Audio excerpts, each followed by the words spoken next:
Hello and welcome everybody to the Office of Indian Energy's pumped hydro storage discussion for this morning on November 12th.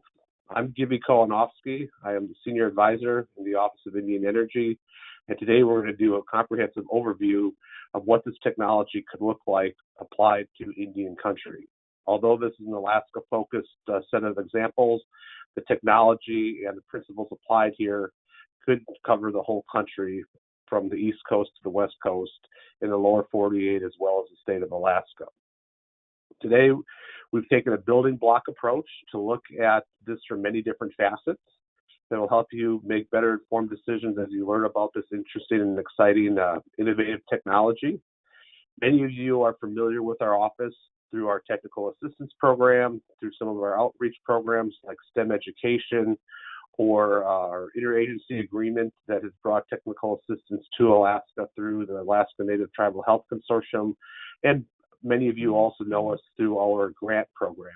We have a small grant program that goes back to the Tribal Energy Program days before Indian Energy and continues on in our office that offers 50% cost share grants for smaller projects around Indian country. What we're discussing today is much larger than our grant program. Our grants are in maybe as big as $2 million in a very special case, but generally $1 million or less are most of the grants that we issue out through our office. The technology and the projects that we're going to discuss today in most cases are going to be much larger than that. So we're going to talk about some of the financing opportunities that we offer through the department later on in the presentation. Our overview for the presentation today begins with the Office of Energy Efficiency and Renewable Energy, with Sam talking about the technology itself. What is pumped hydro storage? What makes it unique? How does it fit in the spectrum of energy? And as I mentioned, our office has historically done a lot of renewable energy. Hydro is kind of in the in-between space. It certainly is, in many cases, something that we haven't given much focus to in the office, simply because we haven't had a lot of demand for these kind of programs. But this summer, I've had multiple questions about the specific technology and how it might be applied to the energy challenges faced in Alaska. We are an energy agnostic office, so whether we're talking conventional energy like oil and gas or renewables, or in this case hydro specifically, we're here to help you navigate the challenges and ultimately lead to the self-determination and energy sovereignty that tribes and Alaska Native corporations seek as they deal with the energy challenges in their respective locations. Our first look, like I said, will be on the technology itself, what it is not, how it differs from traditional technology. We'll then look at a location in the state of Alaska that Ms. Smith will talk about with Eclutna Lake that would be a prime location. The governor of the state of Alaska recently has focused some of his attention on that location and spoke about pumped hydro, and I think it's very timely for our discussion today that there is state and federal interest in this technology. Looking at what an ideal site would look like, I think it's really important to help shape the discussion to figure out, where does this technology make sense and where is it maybe not the right choice. Like I said, we offer a suite of technologies that we support, and in some places this might be an exact perfect fit. In other cases, this might not be the right fit. And it's equally important in this webinar to know both sides of the coin. If this is the right choice for your community, great, we'll work with you on that. If it's not the right choice, we'll try to help you find what is the right match for your energy situation and your self-determination of where you want to go as a community. And then from there, we will transition into a symbiotic relationship that potentially could benefit the middle part of the state of Alaska, where there is a large grid system, and there is the potential for abundant wind technology to be married up with a system like this to give an idea of how renewable and hydro can be linked together to make this really a battery concept that could benefit the grid and where things are at with that. We'll have Suzanne Settle present on the Fire Island Wind Project, which could be married up with a larger pumped hydro storage project somewhere in the state. and where they are with the historical work on the project and what potential build-out they have moving forward and what kind of bandwidth they have to be engaged in a major project. Time permitting, we'll have some comments from the Eclutna village, from the tribe up there, from Adam Leggett. He made some remarks earlier in the week, and we're going to try to get him included in here if he's available to join our panel. At that point, a little bit about the community and the human impact of these projects on communities. And then we'll go to a developer to give a developer's perspective. Absorption Energy in Montana has been doing this successfully and has a great national reputation. They've got partnership with the Department of Energy already. And although there's no federal endorsement intended of one company over another, we're simply spotlighting the developer's perspective in looking at a project and how they would engage in a scenario that we're talking about here in the state of Alaska or in the lower 48 for our viewers that are down south. And after we get through Carl's presentation about the challenges and approaches that a developer will be looking at with a project like this and looking at the whole spectrum of size, from the smallest the system can be scaled down to the mega project size, we'll go to John Leshetsky in our loan programs office at the Department of Energy and talk about how to get some funding for the project. There are many ways to fund projects. Some developers come with their own capital. In our smaller grant program, I mentioned we have a cost share where we look at federal and non-federal funds. And then we also, through the direction of Congress, have a loan program office at the Department of Energy that has a couple technology loan guarantees that might be applicable for the situation. And John is a great expert in that field, and he'll talk to us about that. And then we wrap up with Brian Carey from the Alaska Energy Authority, providing us a state of Alaska perspective of what the state is doing in the realm of hydro. Brian is a subject matter expert for the Alaska Energy Authority, and he is very knowledgeable in what's happening at the state level. We partner quite frequently between the Office of Indian Energy and the Alaska Energy Authority on project potential, technical assistance needs, and then even on the research side. A few years back, we did a hydro study that Brian was part of, along with the national labs and our office. So the hope today is to give you a full spectrum view of what this technology is, how it can be applied, does it make sense for your community, where does it work, where doesn't it work, and then how can you fund it? And beyond the Department of Energy, what are your program partners to look at? And we don't have enough time to go through every federal and state agency, so we just are hitting the Alaska Energy Authority. But that's symbolic of the idea that there are many players in the Alaska energy space, the trade associations, the federal agencies, the state agencies, industry up here, and we want to make you aware of these capabilities so that you can make informed decisions as you look at the different options that might be able to support your community. So we will hold questions until the end of the discussion. We've set aside time to answer those, so please write them down, and we will go around and address them as best we can. The final point to keep in mind is this webinar is being recorded. So if you miss something the first time around, you'll have a chance in a few days to go back and review it, and also be able to share the link so that others who are in your organization or your community that you think could benefit from this information can share this at a time that works best for them after the webinar is concluded today. So thank you for your participation. We've got over 40 people attending this webinar, which is great. We are hoping to get a couple dozen based on the requests that we had for this program, so I'm glad to see such a robust turnout. And you will also see as we wrap up the webinar and do your questions, we are all available for your support. We will be able to share contact information and additional ways to get in touch with us at the end of the webinar and follow up with you on that with contact information so that you can continue this dialogue with all of us or with those on the panel that you see most applicable to your interest or your needs in your community. So thank you again on behalf of our director, Kevin R. Frost, for supporting the Office of Indian Energy and taking time today to look at what our program offers and how we can move ahead with that. So thank you, and I will now turn it over to Sam with the Office of Energy Efficiency and Renewable Energy to speak to the theory and the principles of pumped hydro storage. All right.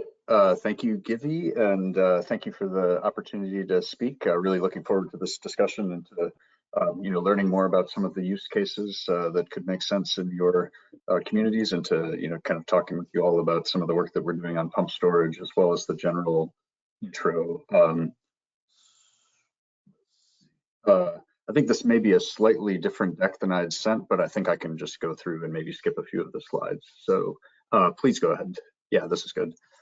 So pump storage hydropower, as Givy said, is a water battery. That's really the key component. You have an upper reservoir and a lower reservoir where you're pumping up, to store energy in the upper reservoir, and then you're generating when you bring it back down to the lower reservoir through the tunnels, and then you're generating at the powerhouse. So as you can see, you need this difference in elevation. That's really the key point. One way or the other, you have to have a difference in elevation that you're using to store that energy, and that can come in a bunch of different configurations that I'll talk about more. An example in the lower right is the Rocky Mountain plant down in Georgia, and so you can see really clearly the upper reservoir, up on the mountaintop, and then the river is the lower reservoir. An important point that's important for licensing and for basically getting these projects built is that there are some projects that are open loop, meaning there's a hydrologic connection to a body of water that's continuous, that's ongoing. Or closed loop, they're not connected to an outside body of water. It's really just a lower reservoir and an upper reservoir that are separate. And so the key point is you can reduce some of the environmental impacts that you might have with the open loop projects if you're just doing a closed loop, because you're only filling it once and occasionally topping it up with water to counter evaporation, but usually you have less of the environmental constraints. And a little background on pump storage, as Givy said, a lot of the plants are large that are currently existing. They were built in the lower 48 for daily swings in load and as a companion to large thermal generators with nuclear and coal. So that was kind of the classic use case, but as I'll talk about next, they're a flexible resource that supports reliability objectives as well. So you can do a lot of different things with them to integrate wind and solar. So on this slide, you've got the just the map of the plants in the U.S. Kind of scattered around the lower 48, in different regions. There are about 22 gigawatts existing.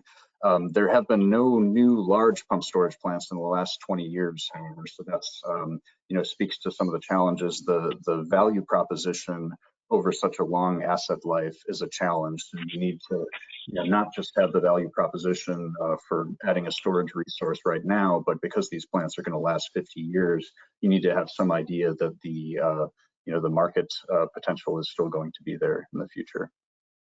Next slide, please.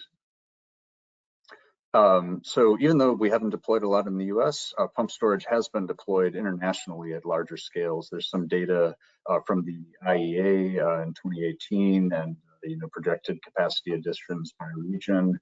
You've got different types of storage being deployed, but pump storage is still the largest by a large margin. 95% or so of total energy storage worldwide is pump storage, and batteries, even though many more are being deployed and deployed in coming years, the bulk is still this resource. Next slide. And a key point that we work on in EERE in the Water Power Technologies Office is understanding the changing power system. So we're seeing a lot of changes that affect how hydropower and pump storage are operated and what the opportunity is for the future. So there's huge deployment of variable renewables, and these create opportunities. They're very low cost, but they also create challenges for reliability and market design. This is just an example in California that everyone's probably familiar with. You see a lot of solar generation in the middle of the day increasing even, so you're depressing the net load that you have in this familiar duck curve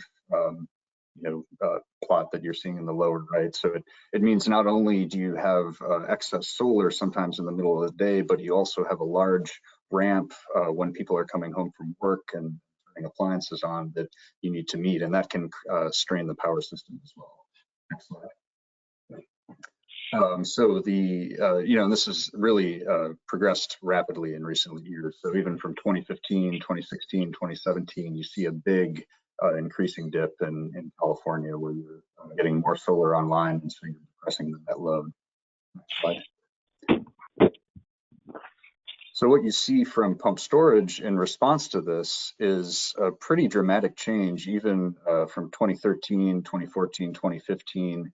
The blue bars are showing Helms pump storage plant in California pumping at night, and then the orange bars are showing the pumping energy during the day. So even in the span of a few years, you're seeing shift from pumping mostly at night when prices are low up to the upper reservoir and generating during the day, to really pumping during the day as well, because you have all of this excess solar in the middle of the day that's depressing the prices. So, there's the key is that, pump storage is kind of using this opportunity to generate revenue, but it's also, of course, providing a service to the power system. You're balancing, you're using some of the solar that you may not otherwise be able to use, and you're ensuring that the system can meet needs for load for the customers. Next slide. And you're seeing this internationally as well. This is, a pretty common thing. This is a plant in Japan where you're seeing the exact same trend. You're seeing, starts and stops basically changing from happening at night, even in the span of a few years, to happening much more frequently during the day. And this is highly correlated with the deployment of solar with other variable resources. Next slide. And then this is an example from other hydropower as well, even beyond pump storage. You see hydropower changing in response to joining new markets to, basically changing its operations much more frequently, even within one day, because there's more variable wind and solar online. So it's providing a service to the system and balancing out those resources. Next slide. And then this is just making the point that there can be implications for the machinery when you're doing this with a plant, when you're starting and stopping much more frequently. Not all of the plants were designed to do that. Some of these pump storage plants and other hydropower plants were built, 40, 50 years ago. And so you can see increasing damage to components occasionally, and that's something we're trying to quantify. But major manufacturers like GE and others are already seeing changes in the specifications that customers are asking for from their turbines and other equipment. Next slide. And just a final point about this is about hydropower generally, not about pump storage, but it's true of pump storage as well, that there are a lot of different values that that these resources can provide to the system. This is an example of the heat waves in California that we recently experienced, and the blue curve is just showing that during Saturday and Sundays, these peak days when the system reliability constraints were kind of threatened because of low wind and increased load. You have hydropower really providing a lot more energy because it has that flexibility. So this is an example of hydropower stepping up to meeting the need for the grid that you're seeing in these challenging conditions. And this is something that we're studying and trying to quantify, because the value question is really important for pump storage as well as for other hydropower. Next slide. We can skip through this slide and go to the next one. Thank you. Yep, and so this is basically the motivation for the HydroWires initiative that I lead in the Water Power Technologies office. This is our grid integration program. The focus is understanding, enabling, and improving hydropower's contributions to reliability, resilience, and integration as the system is undergoing these rapid changes of more wind and solar, changing markets, changing load profiles, all of these changes that have happened pretty recently, even in the last few years in some cases. Next slide. So there are 4 big areas that we focus on. The first, really understanding the rapidly changing grid and how changes create value for hydropower and pump storage. So that's some of the examples that I just showed associated with, with California and other areas. The second area, capabilities and constraints. This is getting a clear sense of what hydropower can and can't do. How quickly can it ramp? How rapidly can it change its output? How often can you start and stop it? What can it do during these challenging events like heat waves. Those are all big questions for us. The third area, kind of bringing the first two together, operations and planning. So how do we operate, how do we optimize what hydropower and pump storage can do? You know, you can get some services from a battery, you can get some services from other thermal generators, but where is hydropower best positioned to meet the needs of the grid? And the fourth area, technology innovation. How do we invest in innovative technologies to improve hydropower flexibility? We're seeing changes in what customers are asking for. So how do we at DOE kind of get ahead of the curve in R&D and you know, make sure that we're meeting those needs, or we're encouraging those needs to be furthered. Next. So I'll highlight just two projects that could be of interest. So the first is the valuation guidance for pump storage hydropower. So the idea here is that we're developing a comprehensive way to value all of the services that pump storage can provide. So this, you know, this is energy storage and capacity, as well as ancillary services, black start, transmission deferral, transmission congestion relief, you know, really the whole set of things that you can do with a pump storage plan. We're also testing this valuation methodology by applying it to two selected pump storage projects. The one being developed by Absaroka Energy, the Banner Mountain project, and another developed by National Grid and Rye Development, the Goldendale project. Yeah, that's right. These are these two projects, one located in Wyoming and another near the Oregon-Washington border. So the idea here is that we want to apply this valuation guidance and understand all of the value streams that you can provide from pump storage, use it for these two proposed sites, and then use what we learn as well to disseminate to the broader industry to, you know, create a set of guidelines for how you would do this valuation that developers could use for projects that they want to build. Next slide. And this is a little more detail about the guidance, but the key thing is that you know, the valuation question that you want to answer is the first step. So are you looking to build or not build a project? Are you looking to upgrade or not? We can skip the details and go to the next one. And this is an example of a study that we've done on the environmental impacts of closed loop pump storage versus open loop pump storage. As I referred to it, you know, a reason to do closed loop is to try to avoid some of these impacts. But there's really a gap in the science of how much impact you might have to different features of biota or geology or other impacts that you could have from these different projects. And so this is one report where we've tried to map that out and show, you know, at least where the gaps are and what we know and what we don't know. Next slide.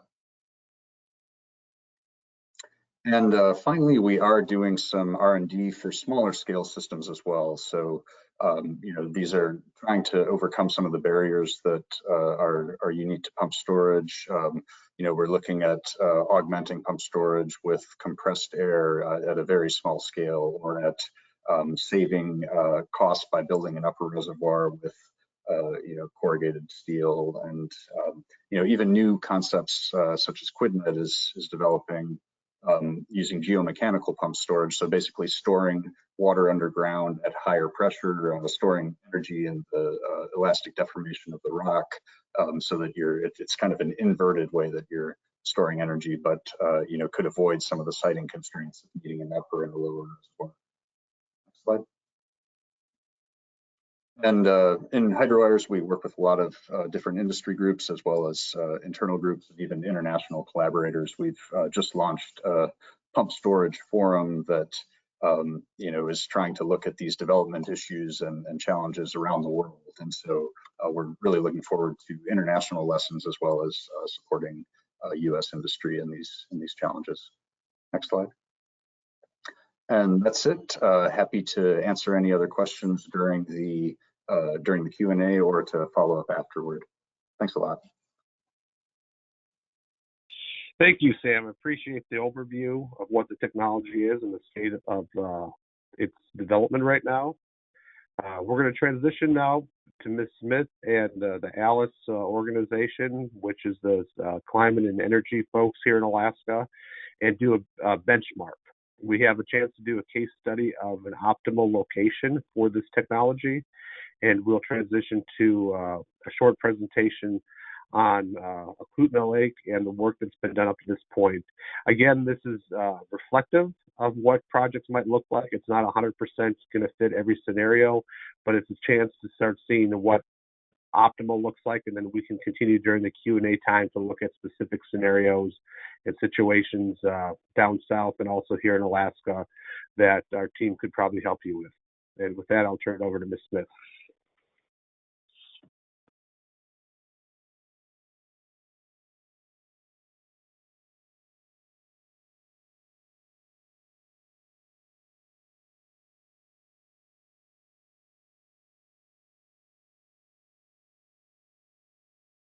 She's been having some audio issues, so we may not be able to hear her.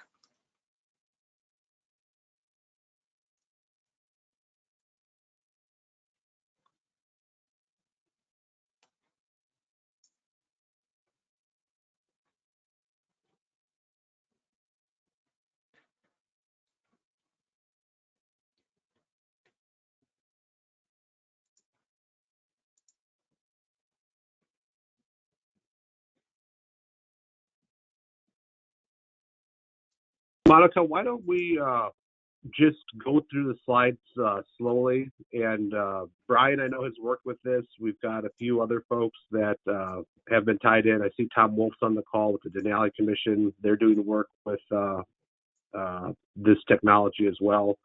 I don't want us to get off time since we're on a pretty tight time constraint. And if Ms. Smith can join us on the phone as soon as possible, that would be great.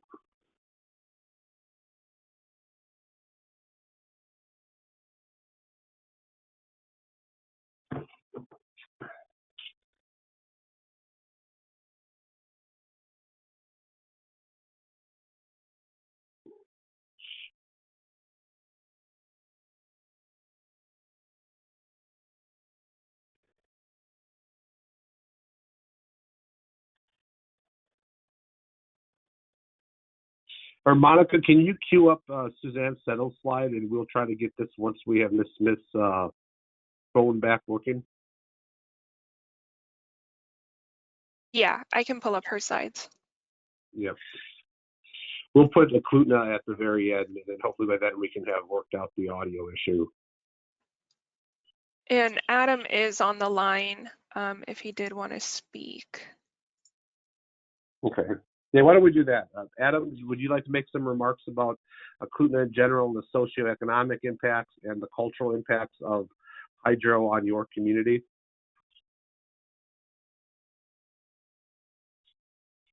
Certainly. Can everybody hear me? Give me a thumbs up if you can hear me. Yep, we can hear you. Okay. Just want to welcome everybody. So I am on the River Restoration Committee for the Native Village of Eclutna. In 1926, a dam was erected about 3 miles up from the mouth of our river where our village is located, and all 5 species of salmon traditionally ran up the river, the 8 Mile River or so, up to the Eclutna Lake. And with the erection of that dam, it pretty much killed the salmon runs for our village. Fast forward about 30 years later, there was an upper level dam that was erected, and it actually bores through the mountain there 4 miles from the lake down to the Eclutna Tail Race. And it's a still active hydropower dam that supplies about 3 to 6% of the electricity for the municipality of Anchorage. So fast forward, like I said, about 30 years or so, the lower level dam was taken out of operation and effectively became a deadbeat dam. And over the last 5 years or so, we were able to get private funding to remove the lower level dam, and did that successfully about 2 years ago. Our issue at the moment is that most of the water is being diverted to the hydropower dam, the upper level dam, and effectively no water is coming down the Eclutna River to help support salmon habitat. So we would love to see the salmon be restored up the river. We're working with the rail belt utilities, and the rail belt utilities extend all the way down, I believe from Homer all the way up to Fairbanks, and it's a big intertie of the communities along the highway and the rail belt here in Alaska. And so we see pump storage hydropower as perhaps a solution to mitigating the loss of electricity that the rail belt utilities would face, and provide a solution that not only provides clean renewable energy that we can use on the rail belt to help reduce utility costs, but also to help make the case for allowing more water to be let down the river so that we can help restore the salmon runs. And it's kind of an overview of, I guess, our position at Eclutna. We see this as an exciting technology and one that could, help out and be a win for all parties involved.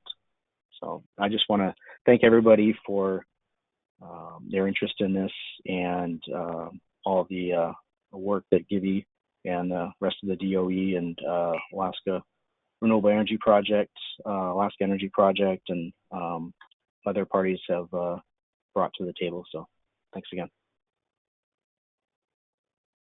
Thank you, Adam. We will go into more detail on the Eclutna potential project once we get audio working. And we'll, like I said, do that at the end of the presentation. Right now, we will shift gears to Carey and Suzanne Settle, looking at the energy that could be partnered with a major project with pumped hydro storage for the rail belt region. So, Suzanne, the floor is yours. Hello. Good morning, everyone. This is Suzanne Settle. I just want to confirm that you can hear me. Yes, we can. All right, great. Well, thank you for joining us today. Again, I'm Suzanne Settle. I work for one of the 12 Alaska Native regional corporations, Cook Inlet Energy, and I'm here to talk to you about a project that we have in Alaska called the Fire Island Wind Project. So next slide, please.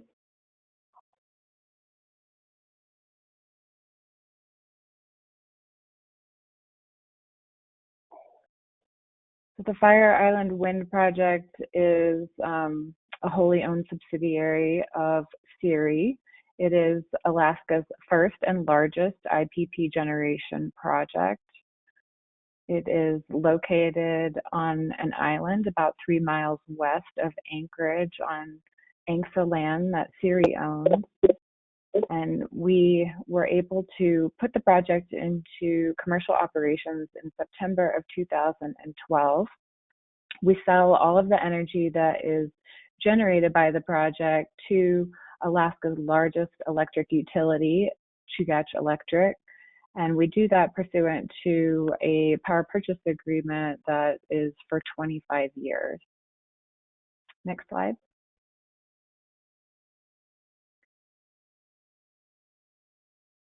So when we were originally developing the project, we envisioned it being quite a bit larger than what it is today. The current project comprises 11 GE 1.6 wind turbines, and we thought we would be able to develop 33 turbines instead of 11. And so the original design consists of 3 different strings.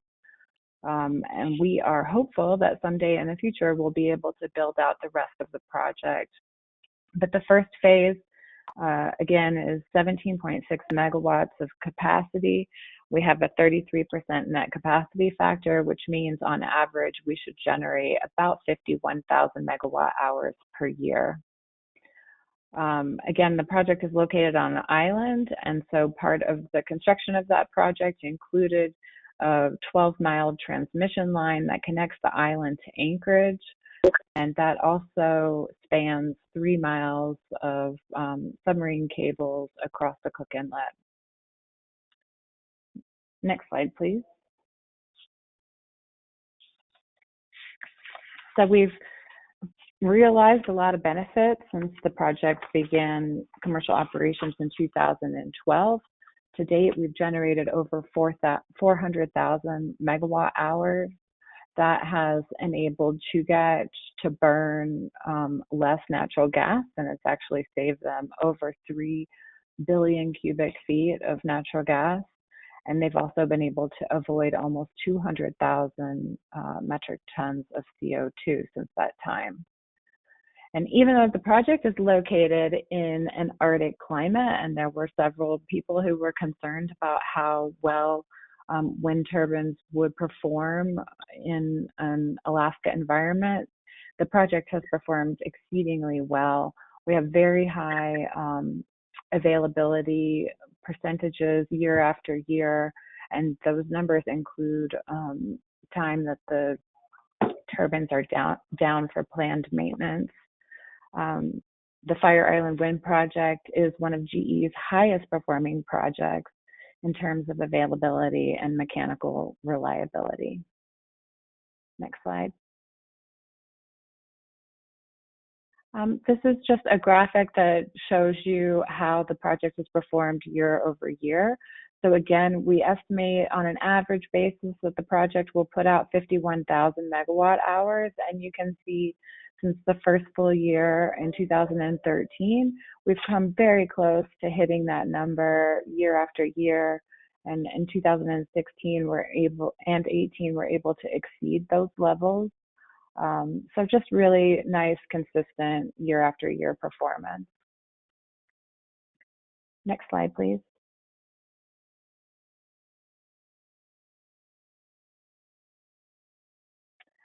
So SERI does stand ready to expand the project if there was interest from railbelt utilities in purchasing the output.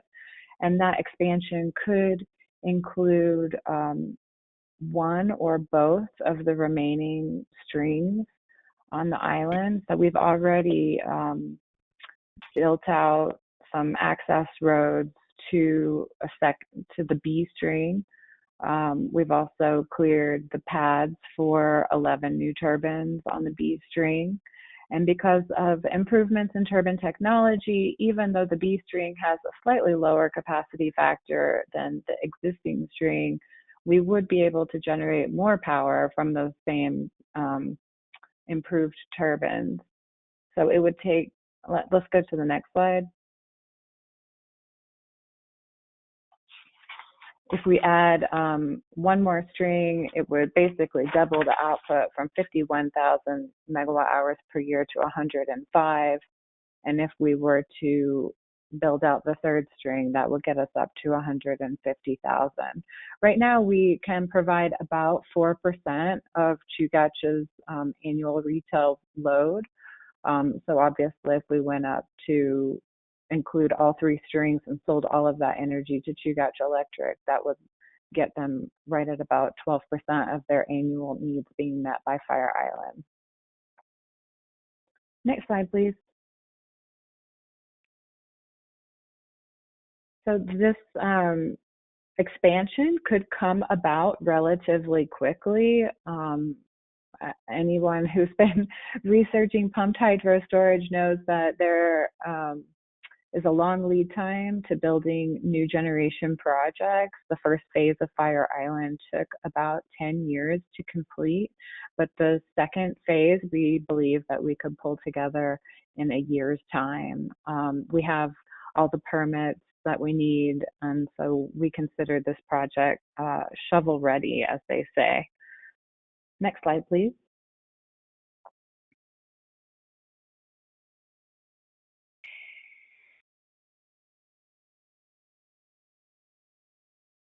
So some of the benefits for expanding a project like Fire Island is that you can utilize already existing infrastructure, which makes subsequent developments less expensive than the first phase. So for instance, we can utilize the existing transmission capacity from Fire Island into Anchorage. We built out a double circuit transmission interconnection with the first phase that has 54 megawatts of capacity. Currently, we're only using about 17 megawatts, so there's 37 megawatts of capacity, transmission capacity available. So we wouldn't have to do anything to that if we wanted to add on additional phases of the wind project. We have something that we refer to as Spine Road, is the road that runs from the north end of the island all the way to the south end. That's already completed and would be really easy to build an access road off of that road for subsequent phases. We have a switchgear and O&M facility on the island that are really already operational and ready to hook up additional wind turbines. And we have a long-term contract with General Electric to provide wind techs for the project. There's 3 GE technicians that work full-time at the project, plus 1 maintenance manager from Series. So that too is already in place and ready to go. When we first built the project, obviously we had to put together a power purchase agreement, the likes of which had never been done in Alaska. And it took a long time to negotiate that agreement, but I think it would provide a very good template going forward if Chugach were to be the off-taker or any other rail-belt utility. Same thing with the interconnection agreement. That took a long time, but it's in place and we could use that as a template. Actually, it could just be amended to expand. So final takeaways from me is that an expansion of the wind project, you're fine, go back, you can keep going. An expansion of the wind project is shovel ready. We could build it out in less than a year. And I would just maybe close by saying that one of the reasons why we reduced the size of the project initially is to make sure that the railbelt utilities were comfortable integrating an intermittent resource. It was new at that time. Fire Island was the first project, then Golden Valley built a project, but there are now 2 wind projects on the railbelt. The utilities are doing very well at integrating both of those projects with 7 years under their belt. And I do think, though, that as we look to include more intermittent resources through either wind or solar, that they'll be looking for ways to integrate, and maybe pumped hydro is a tool that would enable higher penetration of renewables as we move forward. And then the next slide, I'll just say a couple more words about Carey. We hold all of our energy and infrastructure investments in a company called Carey Energy.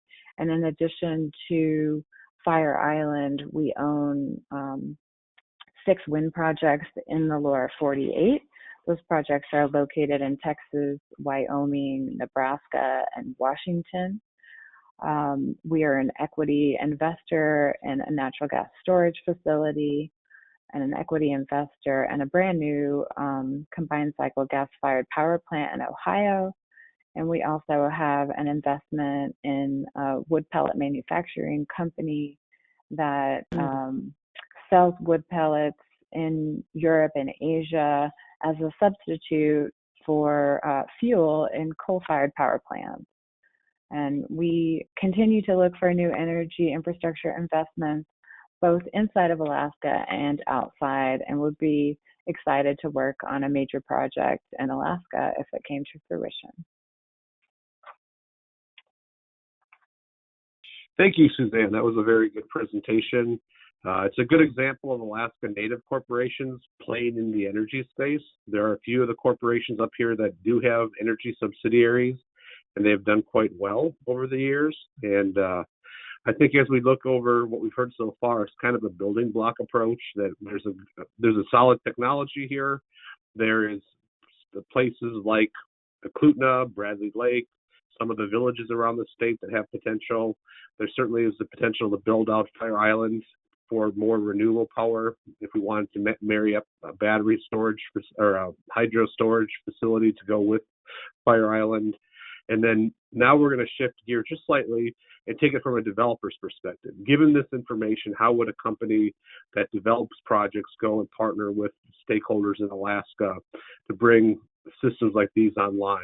And Carl will be giving an overview of what his company can do, a little bit of their history, and also how their technology is scalable, and projects that they have done outside of Alaska, but that are great benchmarks for our state as we consider ways to apply this innovative technology to the needs of Alaska. Carl, the floor is yours. Thank you, Hello? everybody. Can you all hear me? Everybody got me? Yep, we can hear you. Okay, great. First, let me say that it is an honor to be invited here to talk about pump storage and what we're up to. And I will try to make this a lot about what we're seeing in the world and how pump storage fits in that, as opposed to what my company in particular is working on. I'm going to show you a few of our projects, though, just so we have a reference point to come back to so you can ask some questions. And without asking, I am appropriately on slide number 2. And what you're looking at here in the visual on the right is a mock-up of the Gordon Butte project in Montana, which is a closed loop pump storage plant of about 403 megawatts with about 8.5 to 9 hours of storage. If you see the wind turbines along the left side of that geologic feature, this is the Gordon Butte Wind Farm. This was my entry into energy development about 14 years ago. And so I sort of came at this pump storage development from a wind perspective, as it were, and that informed a lot of the decisions that we made in terms of equipment and approach, and I'm going to walk you through those. But we were looking at, in this project, interconnecting this pump storage into a twin 500 kV line that was connected to the coal strip plant, which is one of the largest now existing coal plants in the country, about 2,500 megawatts. And the notion was, when we started this, that at some point that coal would be retired. The plant was already, when we started, about 35 years old. So we knew that the capacity on this line was going to free up. We anticipated that it would be replaced with renewables. And we started trying to figure out how we could be a part of the solution of integrating that wind into the grid. Next slide, please. Just a quick chart of the projects we're working on, and if you have any questions about those, we can come back to that. Next slide, please. And one more. So we've got a picture here of the Fire Island project, and below that is a wind profile from eastern Montana. This is not Alaskan wind, this is Montanan wind. But what you're looking at in this wind chart is the reality that while the wind is a clean and free generation resource, its Achilles heel is the fact that even when those turbines are moving, they tend every few minutes to produce a different amount of energy. And in this chart, what you're looking at is the plant going from 0% capacity to full nameplate output and swinging back and forth. Well, the problem with that output as a generation resource, as opposed to coal or gas that you turn on and get to the right setting and sort of park there and leave there, is the utility that's responsible for managing the grid with this as a generation resource has to fill in the gaps between when the wind farm is blowing and when it's not, and all of the inputs and outputs in its system. So next slide, please. The grid is kind of, I think of it like a set of pipes, and there's water coming into the pipes and water going out of the pipes, and that amount of water has to balance moment to moment. Next slide, please. So Dr. Samuel was talking a bit about the California duck curve, and this input and output issue is being felt less in Montana, but definitely in California, where their system, the California system, is seeing 3,000 to 5,000 megawatt swings in less than 4 minutes. So that system operator in California has to turn things off, store energy, or shut things down, or find energy to pump into the grid at 3,000 to 5,000 megawatts. And to give you some perspective, that would be like a city of 3 to 5 million people. Montana's got about 1 million people, and our average load is about 1,000 megawatts. So as we start moving away from coal and nuclear and gas, and we start interconnecting more renewables, what's happening is the grid operators are having trouble finding resources that can act like a shock absorber. And they need things that can move very, very quickly to fill in those gaps. And in a place like California, where there's a lot of solar, in the afternoon when the solar drops off, there's a real sucking sound in the grid where the operator's trying to find things to shut down and electrons to push into the system to keep all of that in balance. Well, those issues, those problems really informed the way that we started the Gordon Butte project. It's definitely informed, in particular, the work we've done with the Department of Energy on coming up with equipment solutions that can move very quickly. Next slide, please. So the problem, if you make a mistake, is the grid shuts down, and that is a catastrophic event. This is a picture of New York City in 2003 that tripped off because of a problem in a substation in Ohio. It also shut down Toronto. So grid operators are nervous sometimes about renewable energy because they wonder how they're going to fill in those gaps. Storage is how we do that. Most of what we've done in the world is to do this with pump storage, though batteries and compressed air energy storage is another options as well. Next slide, please. And the next slide. And one more. Here we go. So we started thinking about, with Gordon Butte, what kind of equipment are we going to put into this plant and design into this plant that's going to deal with this variable generation problem.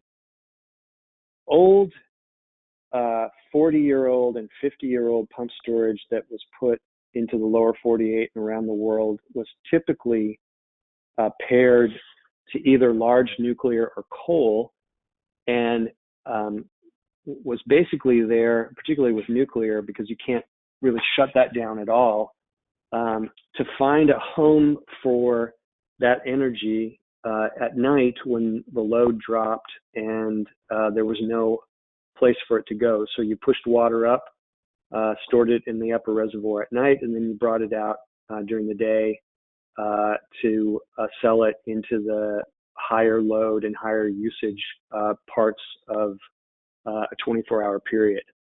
That equipment was fairly simplistic, and the number of mode changes that equipment would therefore go through would be essentially 2 a day. At night, the equipment would be stopped, dewatered, and switched to go from generating to pumping, and that would take about 30 minutes. And then it would pump all night. Then in the morning, it would be stopped and dewatered and switched, and during the day, it would generate. When I started working on Gordon Butte, what I did was I went to Europe, which was obviously ahead of us in trying to integrate renewables, and I started looking at the equipment that was being used in Europe. And one of the technologies and equipment setups that I was intrigued by is something called a ternary setup, where you have the turbine and the pump connected by a clutch that engages or disengages, so that you can make these mode changes in seconds rather than 30 minutes to allow the grid operator to move back and forth from pumping to generating and create this shock absorber scenario. So what you're looking at here in this chart on the top is 24 hours of production at a facility in Austria using this ternary equipment. And you can see this plant in particular is backstopping European wind. And the picture is worth 1,000 words. You can see that the behavior of the pump storage plant in Austria that's backstopping the wind looks a lot like the mirror image of a wind profile, and there's no accident to that. When we proposed using this equipment, we were graciously awarded an award by the Department of Energy and the National Renewable Energy Lab, along with GE, to look at ternary equipment and its ability to backstop renewables in the grid. What happened with that is as things happen when you're developing projects, we ran into sort of a problem. If you think back to the picture of Gordon Butte, there's about 1,000 feet of head at Gordon Butte, and that's 1,000 to 2,000 feet of head for a big project is a real sweet spot in terms of the division between the upper and lower reservoir. Well, what we found at 1,000 feet when we started doing the engineering with GE was that the clutch for the Gordon Butte project was going to be so massive because the 1,000 feet of head meant the equipment was turning relatively slowly, and thus the clutch had to be fairly large.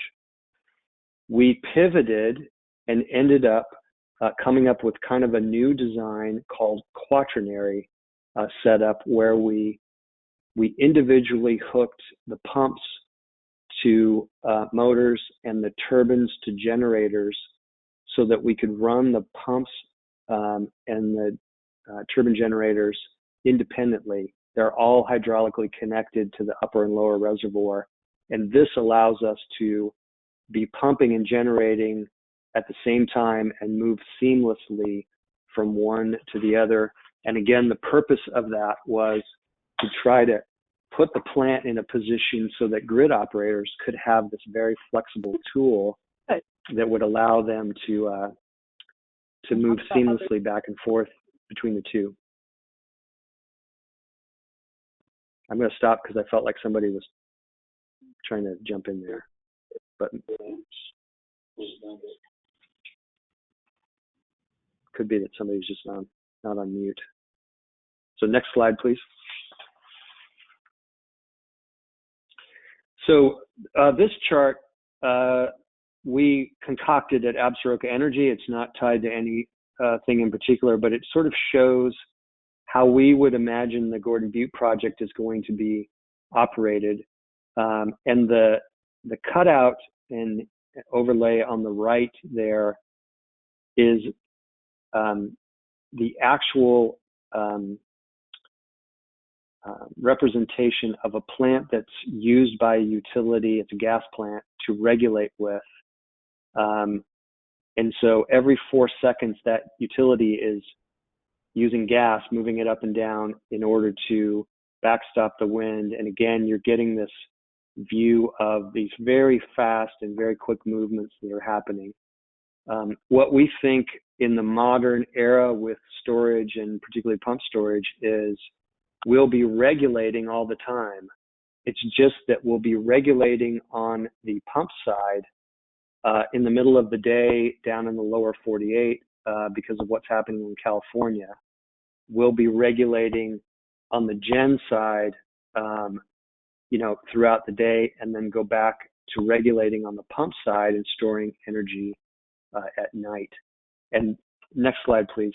This is just a representation of the fact that these new pump storage facilities are being designed, and the equipment that we're putting in and what we're trying to lead the industry with is the equipment being put in can do these multiple duties at the same time.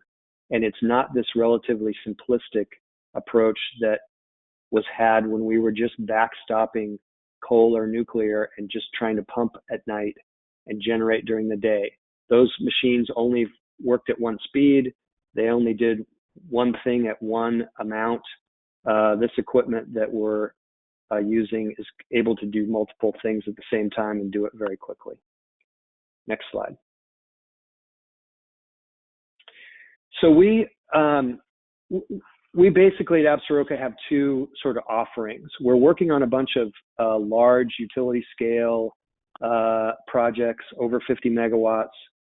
Most of these we have done as closed loop facilities because it's just easier to develop when the environmental impact is lower. And Dr. Samuel was talking about that. Agree with that. When you're not connected to an existing reservoir or stream or whatnot, the impacts are greatly reduced, and it just makes the licensing and permitting go much faster. We've also developed our own modular system where we have the powerhouse and penstock connected to tanks that we would bury in the ground. And this kind of offering, I think, would be great for a microgrid or an island or a situation where you're concerned about any evaporative loss of the water. This creates a nice smaller scale power plant that's can be essentially visually buried in the ground and hid, not unlike the larger closed loop offerings. Next slide, please. So a little bit of overview. This slide, I probably should have put this earlier in the presentation, but you're looking at the overview of Gordon Butte back to the Colstrip 500 kV line, which is the dotted line at the bottom of the project, or bottom of the visual there. Next slide.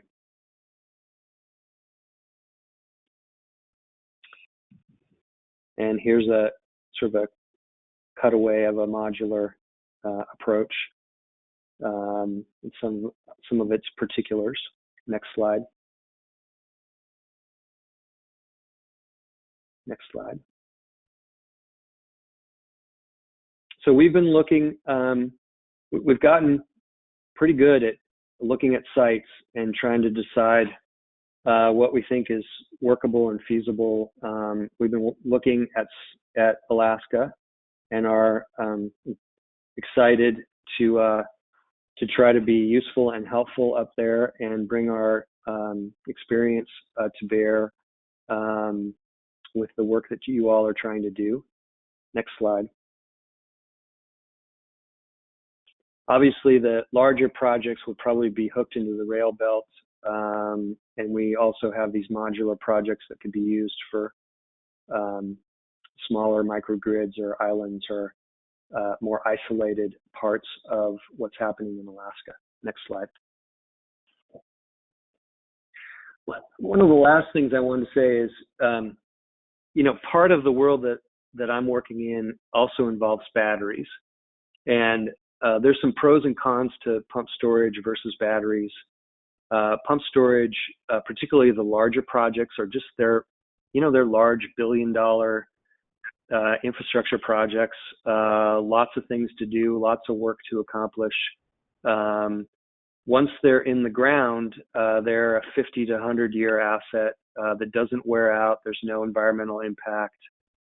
particularly the closed loop systems are very easy to maintain, and the hard part is getting them in the ground. A battery is easier to site. You pour a pad and bolt it down and away you go. But those lithium batteries that people are using tend to last somewhere in the 5 to 10, 12-year range. They, just like your cell phone, they don't like being charged and discharged a lot. So the more you use them, the more degradation is the term of art that they suffer. And so they tend to wear out quicker. They tend to be better if they're kept at a steady state of charge and are just used to backstop rather than doing this massive back and forth movement that we've designed this pump storage equipment to do. So again, I think it's a scenario where we're going to need all of these things, but pump storage definitely has some benefits particularly once you get it in the ground in terms of its long-term cost and its environmental footprint. There are no nasty chemicals or recycling or some of the other things that you have to deal with batteries. Next slide, please.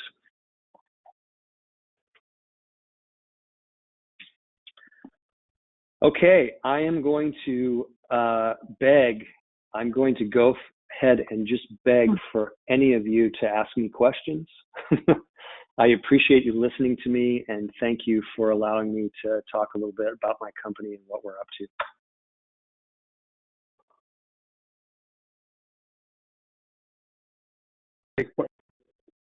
Thank you, Carl. We're going to take questions at the end, but we're doing really well on time. So we're going to transition a little bit here now to options potentially to fund projects like this. And our next presenter is John Leshetsky. And I want to take the moment now, this applies to all our presenters. Everybody on this webinar are people that I personally vouch for, that I've had the opportunity to work with over the years. And I know that genuinely care about the energy situation in Alaska and have the resources to help you. John's the senior advisor with the Loan Programs Office in DC, but he's got a very deep background with the Army Energy Program, with various offices at DOE, and currently he's a senior advisor with LPO. And one of the things I really like about working with him is, I know there's a lot of fear in Alaska when you get DC involved. That's kind of a black hole, and you never know where things are going to end up or if they're going to materialize in something. John's a great receiver for all the questions and support for his program in DC. He's made multiple trips to Alaska. I've personally been able to join him on a few of them at AFN, meeting with Native corporations, meeting with Alaska lenders, and really getting the landscape down pat. John understands the nuances of Alaska Native corporations and ANCSA to the point that he can have a very meaningful discussion with developers, with tribes, with the Native corporations up here. Plus, he's got the tech savvy from his background to be able to have a very coherent and direct conversation. And I look forward to hearing what he has to say about LPO today as it relates to pumped hydro storage. The floor is yours, John. Great. Thank you, Gibby. If you can give me a thumbs up that you can see me or hear me, excuse me. Great. And thank you for that great introduction. And thank you for allowing LPO to participate in this webinar. I think, as you said, the LPO office has a strong interest in energy innovation and advancing the energy situation in Alaska through Alaska Native organizations, villages, and corporations, and have been lucky enough to meet with a number of the different groups involved and stakeholders involved,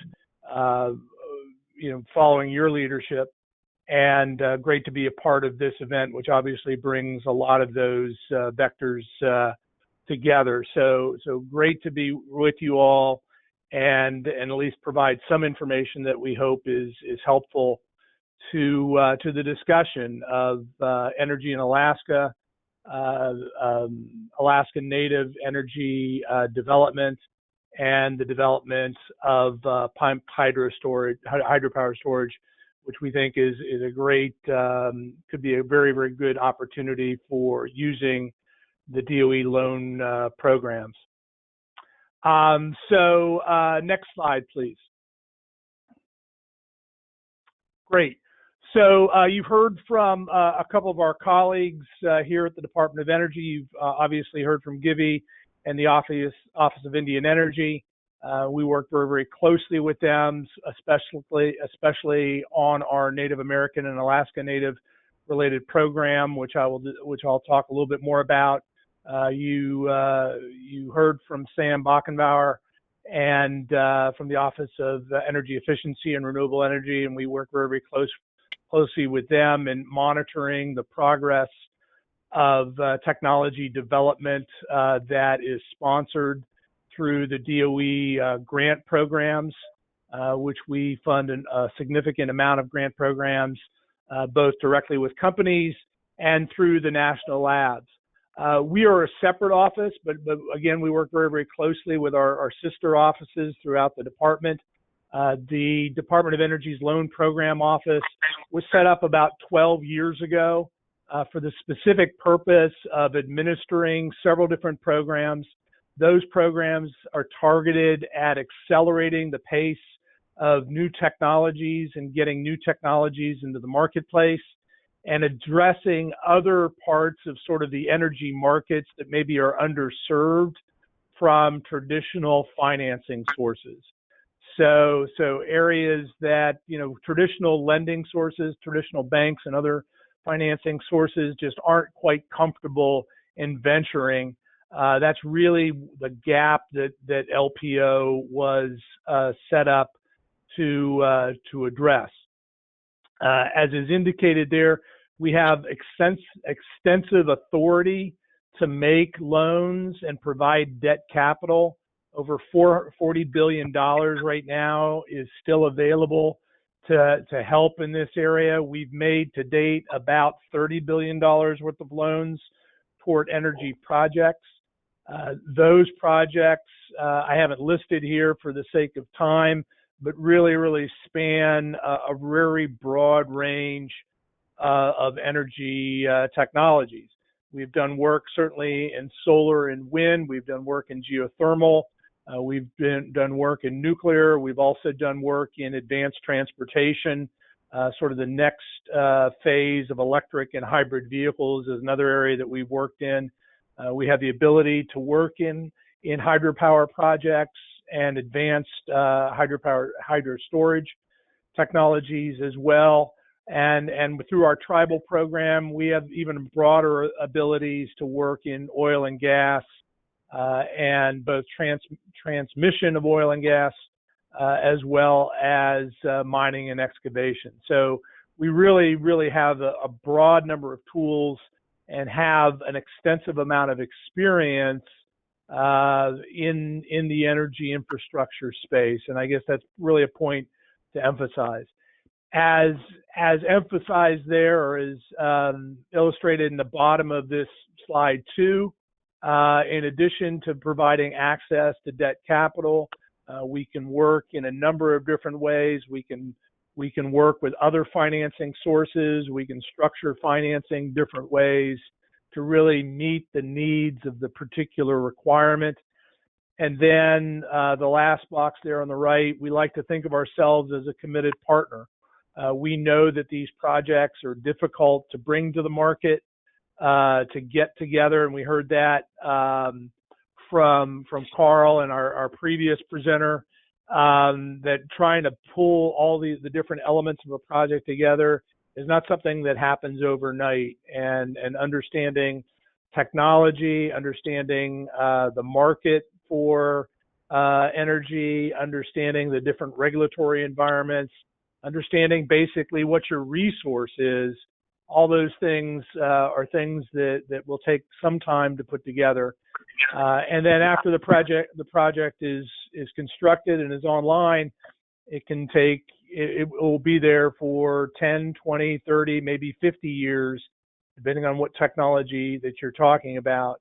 And again, LPO likes to think of it itself as a committed partner for the long term in terms of these types of projects. So a little bit of background on LPO, what we think our value proposition is, what we think, how we fit into everything maybe that you've heard here today, that hopefully gives you a little bit better idea that if you wanted to kind of move a conversation forward, a little bit of context for that discussion. So next slide, please, slide 3. So again, we said there was $40 billion available in debt capital, and we do that through really 3 different programs, and I'm really going to key on 2 here. The first one is our Tribal Energy Loan Guarantee Program. The acronym is TELP, and that is specifically for projects that are majority owned by either a Native American or Alaska Native corporation or village.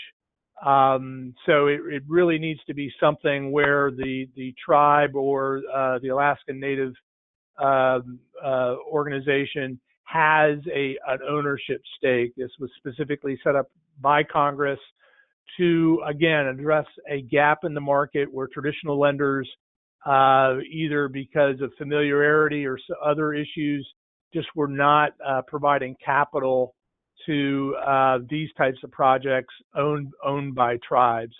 And so this particular program was set up specifically to do that. So the major criteria here is that there needs to be tribal involvement. The Title 17 program, more formally known as the Innovative Energy Loan Guarantee Program, is the one that we use to really advance new technologies into the marketplace. That has 3 different sort of sub-programs. The one that I think is worth talking about here, and I'll talk a little bit more, is this Renewable Energy and Efficient Energy sub-program, and that has up to $4.5 billion still available. So again, extensive resources for touching on advanced pump storage or any other type of technology that might be of interest, hopefully, to the audience here today. We do administer another program really around vehicle technologies and advanced technology vehicle manufacturing, and glad to talk about that maybe offline if anybody has any questions about that as well. But with that, I want to get into detail, a little bit more detail about the first 2 programs that I talked about. So the Tribal Energy Loan Guarantee Program, specifically around tribal projects, it really is sort of an all of the above oriented program. Going a little bit out of order here, if you look on the right-hand side of this chart, it can be fossil energy, so natural gas, coal, even oil, all could be used for under this program. Renewable energy, certainly wind and solar, could also be used, and it can be used for transmission infrastructure, both electricity transmission, so both low voltage or high voltage transmission lines. It can also be used for energy storage, and then it can also be used for transportation of fuels, both natural gas, petroleum, oil or oil-based products can all be used under this particular program. So of our different programs, it gives us really an incredible amount of flexibility. The eligibility criteria, as I indicated, the project needs to be owned by a tribe or an entity that is majority owned. So a tribe can be the 100% owner of a project. Many tribes that we've talked to, though, want to bring in some sort of an equity partner for a number of different reasons, maybe just as equity into the project. And I'll talk about that a little bit more here. But as long as the tribe is at least 51% owner of the project, it potentially would qualify under this program. The project needs to be located in the U.S. Maybe that's understood, but we want to make sure people do understand that as one of the requirements. one of the really, I think, strong benefits to tribes under this program is it doesn't need to be on tribal reservation or other tribally owned property. In fact, it can be on private property that is not owned by the tribe. It can be on public government land that is not tribally owned. Really, the only requirement here is that the tribal ownership, it really, and U.S. Location, but it really does not have a requirement that there's any other tribal involvement other than that. The third bullet there talks about financial viability. And Gibby's office, the Office of Indian Energy, maintains a very, very robust grant program that many people may be aware of and maybe have utilized. Similarly, the Department of Interior and the Bureau of Indian Affairs also maintains a very robust grant program. This is not a grant program, I guess, just to emphasize the point, that there needs to be some sort of a business model or business proposition that provides repayment of the government's loan or otherwise provides the government some sort of satisfaction that the money is going to be repaid. Along with that, there needs to be an equity investor. So while we can loan to percentages on the order of about 80% of the project capital stack, the rest of that needs to come from some sort of an equity investor. And so that can be the tribe, or as I indicated in talking about the ownership structure, it can be another entity that is willing to put in equity into the project and sort of satisfy the financial viability requirement and other financial structuring requirements for the project. In contrast to the program that I'm going to talk about next, there's no innovation requirement here. We believe that the pumped hydro storage technology probably would meet the innovation requirement, but there really is no requirement to do that under the TELP program. And we've talked with several different entities that are looking at fairly generic type projects from a technology standpoint, and that's just fine. So if you want to use a somewhat innovative technology, great. It could be used under this particular program, but certainly there is no requirement for any kind of innovation to be employed, in terms of qualifying under this program. Next slide, please. Here are some of the particulars of this. This is a loan guarantee program, so you would actually work through a private lender, and the private lender would be an applicant to the Department of Energy. But we're fine talking with people up front. You don't need to wait till you have a private lender to when you come and talk with us. We're fine whatever way sort of the conversation gets started. We have talked with a number of different private lenders in the past, and certainly are familiar with them and have talked with them about different potential deals. But if you don't have a private lender, that shouldn't be an impediment for coming and talk with us about what you're thinking about.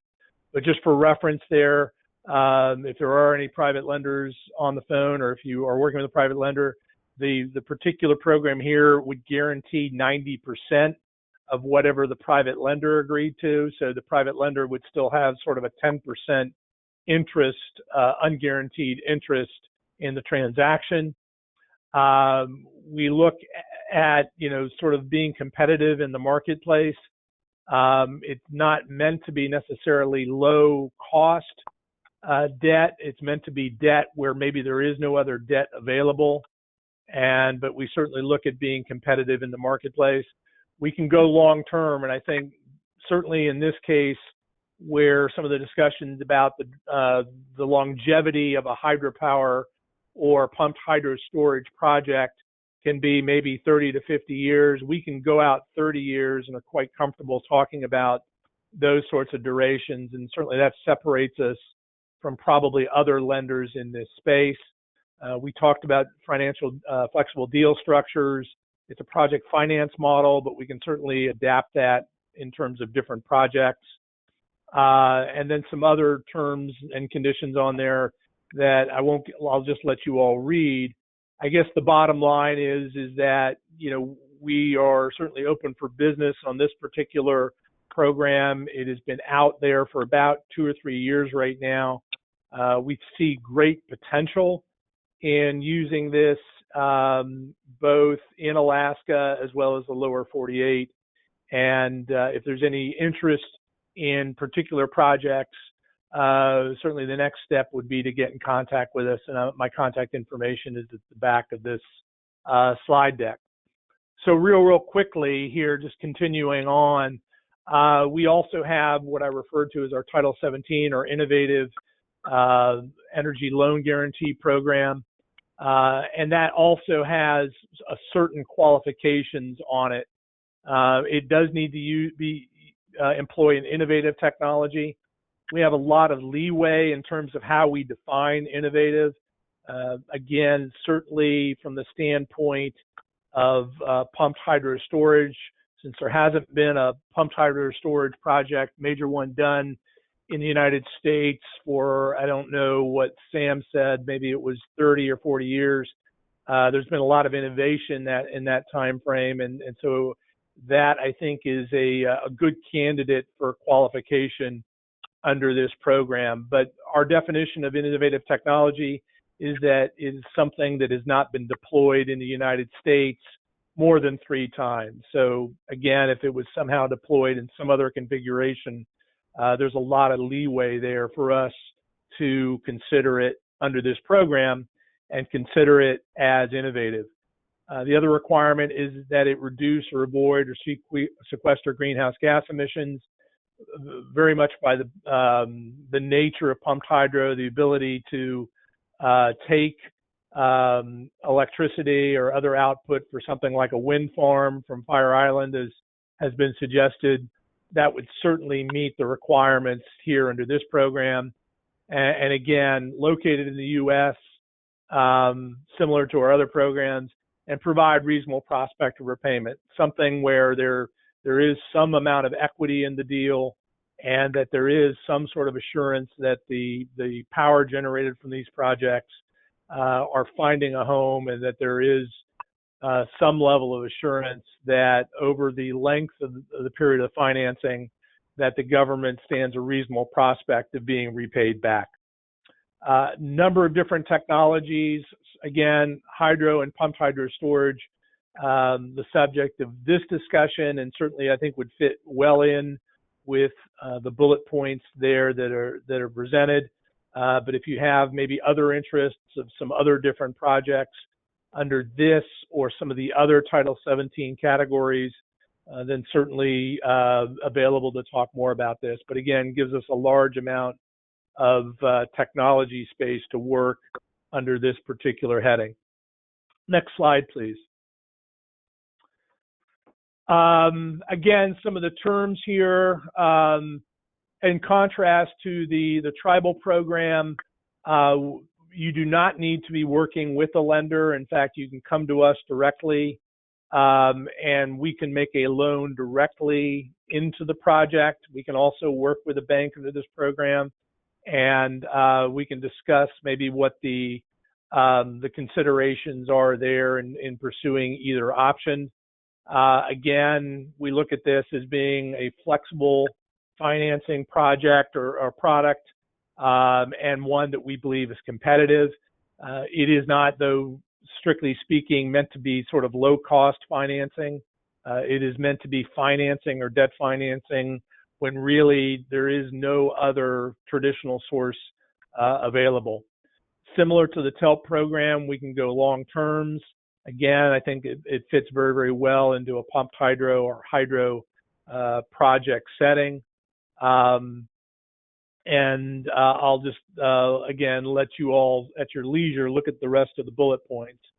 But we have the ability to structure this and price this in a number of different ways that we think, especially for these types of projects located in Alaska or located in the lower 48, could make a lot of sense. Next slide, please. Slide 8. There's contact information. I guess, and again, as Gibby said, we try to be very, very accessible. We understand that these projects are difficult to address and pull together, and they take, frankly, extended periods of time. And we look to working in a partnership mode for this. I think one of a couple points, though, I will leave you with.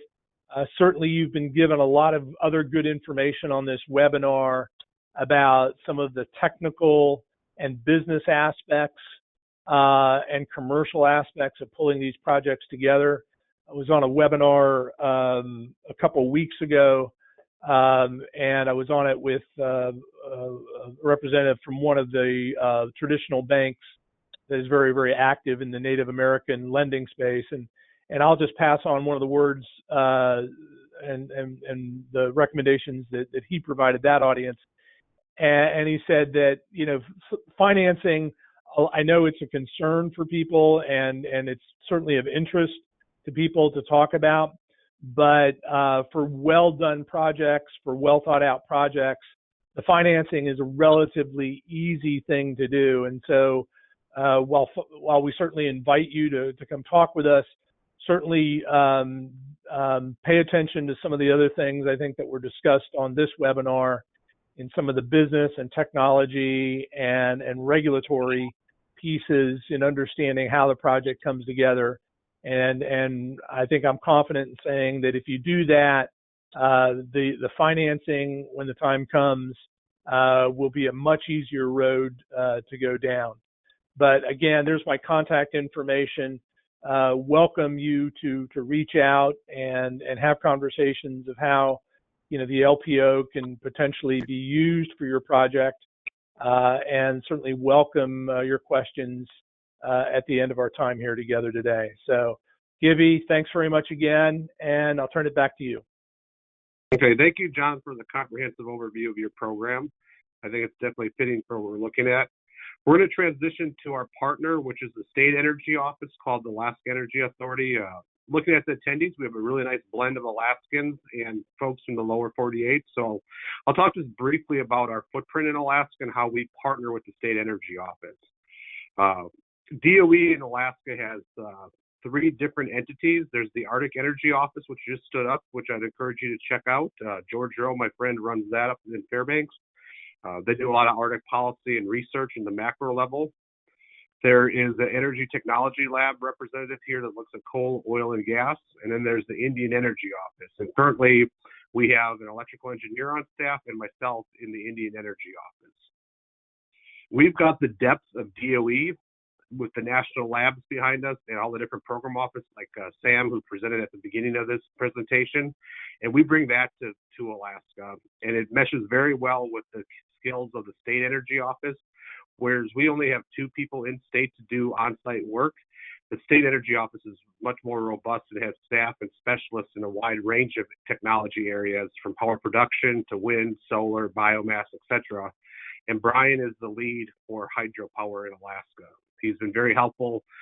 We did a recent review with the Oak Ridge National Lab, and he did fact-checking and peer review for us from the state's perspective on that. And he's my go-to guy in state when we have hydro questions of what's viable in Alaska and, you know, what should we be pursuing. And with that, I'll kick it over to Brian. And then after Brian, we'll wrap up with a presentation on Eclutna. Brian, the floor is yours. Okay, thank you, Gibby. I guess we'll just move forward on the slides. And okay, so Alaska Energy Authority and ADA, we're kind of corporations of the state, and we have the same board of directors.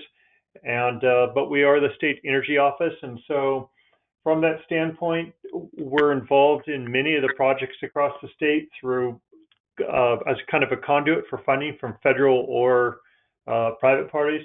And between the 2 of them, AEA and ADA, we own 2 large dam projects, Bradley Lake and Snettisham, which is about maybe 45% of the hydro capacity in the state, and around 45% of the energy, which actually it's going to be increasing percentage-wise, so it's probably getting closer to 50% of the hydro capacity in the state. And so let's go to the next slide. So we stay involved through a lot of different means, programs, such as we've got our own grant programs, such as a lot of people are involved with the Renewable Energy Fund program. We've had power project loans, which some of the more recent projects, such as the solar project up by Willow, was using the AEA Power project. We've been involved a long time ago with the power cost equalization. And because we own Bradley on the rail belt, we own transmission on the rail belt, we tend to get involved on many of the rail belt type issues one way or another. So we can go to the next one.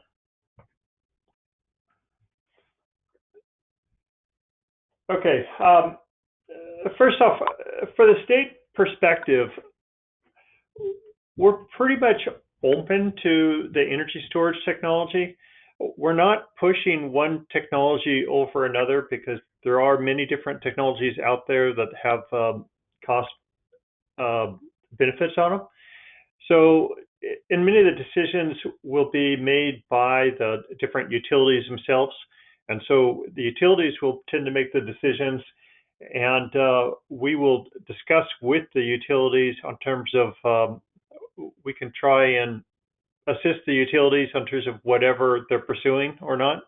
And but at this point, we are not pushing the utilities to do one technology over another technology. So they know their systems better than we do, and they can certainly push forward on them.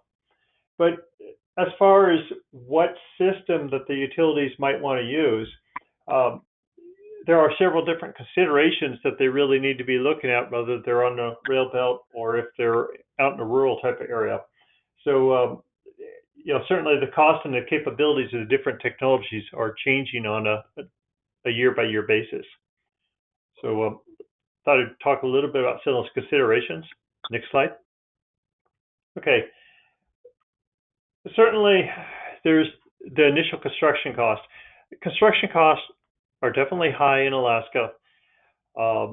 There's no way around it to build a, if you were to go build Bradley Lake project currently, it's probably going to be 600 million plus.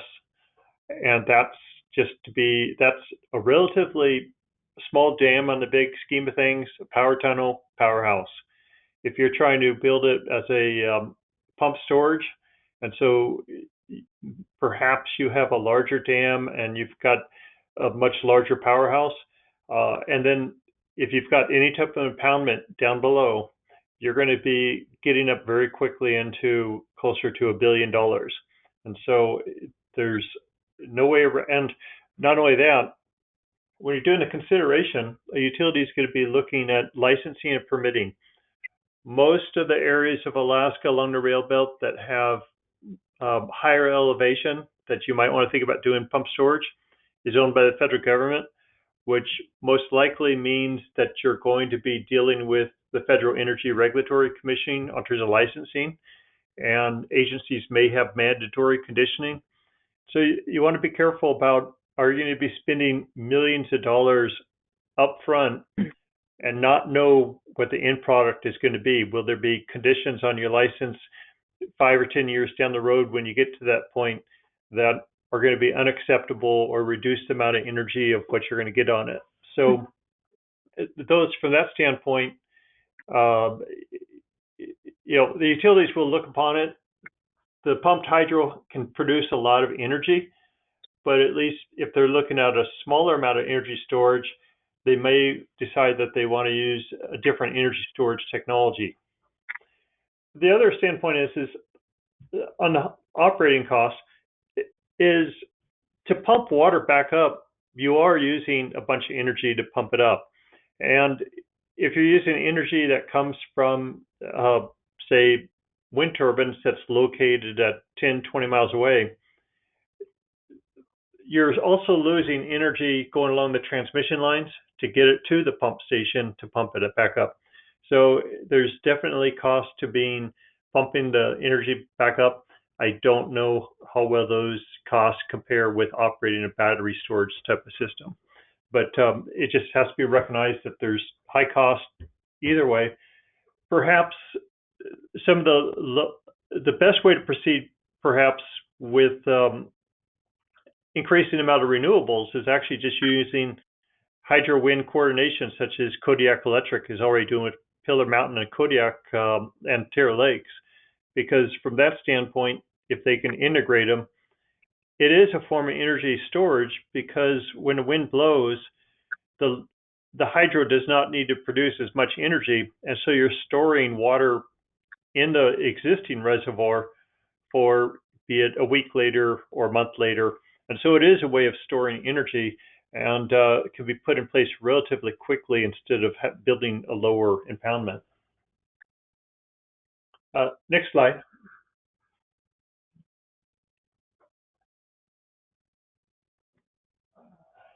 So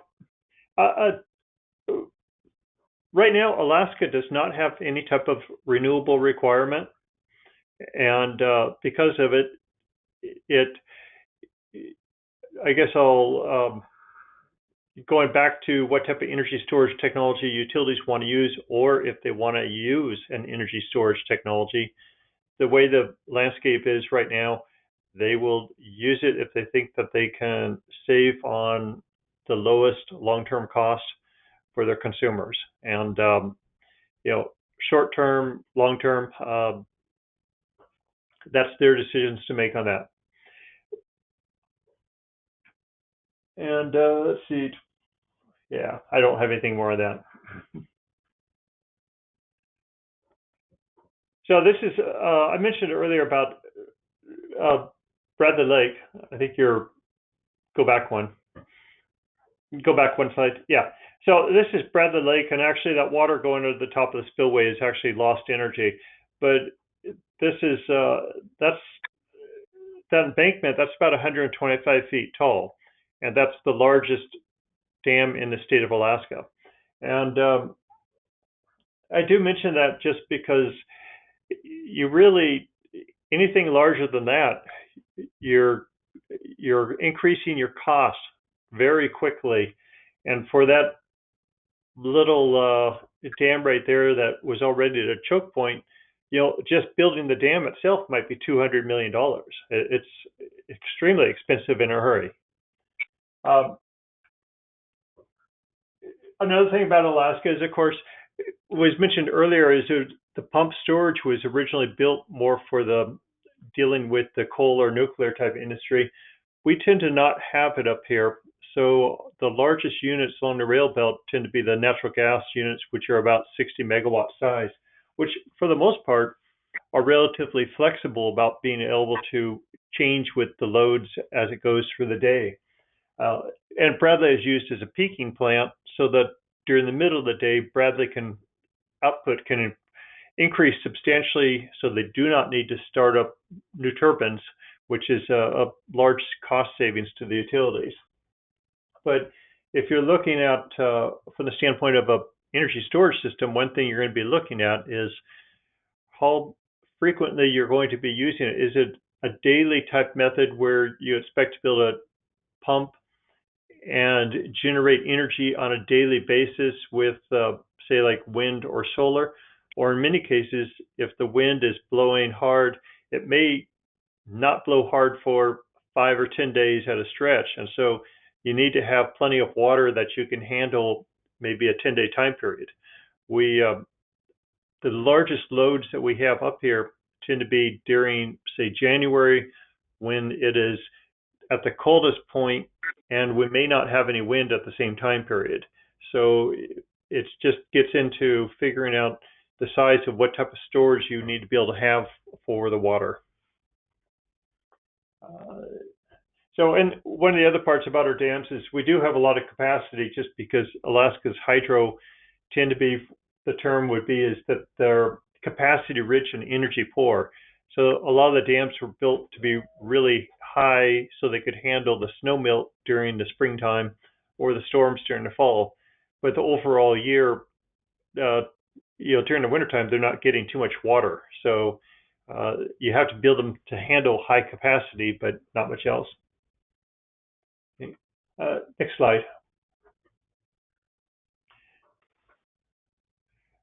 So from the standpoint of considerations, on your location, if you can put it near existing transmission and roads, if you have to go very far, by the time you've got construct the road, construct the transmission line to it, and also during the construction, the time period with people commuting back and forth, I think realistically, if you're more than 10 miles away, you better have a large project to be able to justify it. The high valleys, when you're talking about the 1,000-foot gain or 2,000 foot of head, you're much more looking at having some mountains. And, certainly along the rail belt, the mountains tend to be federal. And so that there are nice locations. Say, Kena Lake is a great location if you have an open system. There's various high lakes around Kena Lake, but you do get into the issue of if you're pumping back to those lakes, what fish effects that you might have, because you would be pumping some fish back on up. Preferably with that high valley, you would have, a bedrock choke point, because if you think of, say, a 300-foot tall dam, you need to be going down to bedrock. So even though it might be 300 feet, by the time you add room at the top to have your splash zones and protection, and you need to go down to seek it into bedrock, that face being 300 feet might be 350 feet or more by the time you build it. Upstream of your dam or your pumped area, you want to have a low gradient valley floor, because most of the stream channels you have around the valleys, you've got probably a 400-foot elevation drop per mile.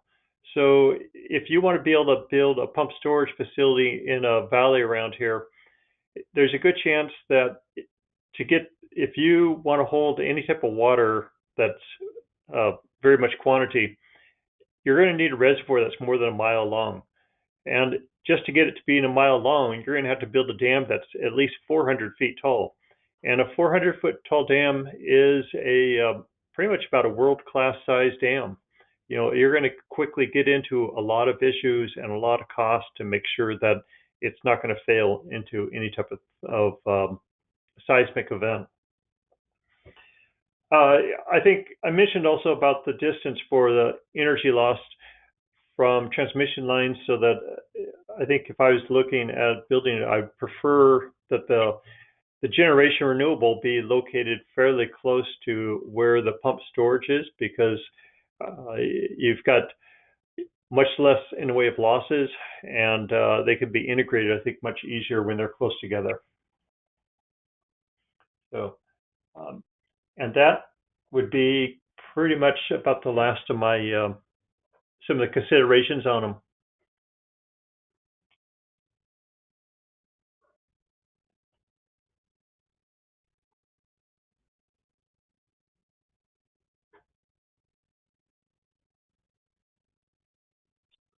Gibby, you can take over.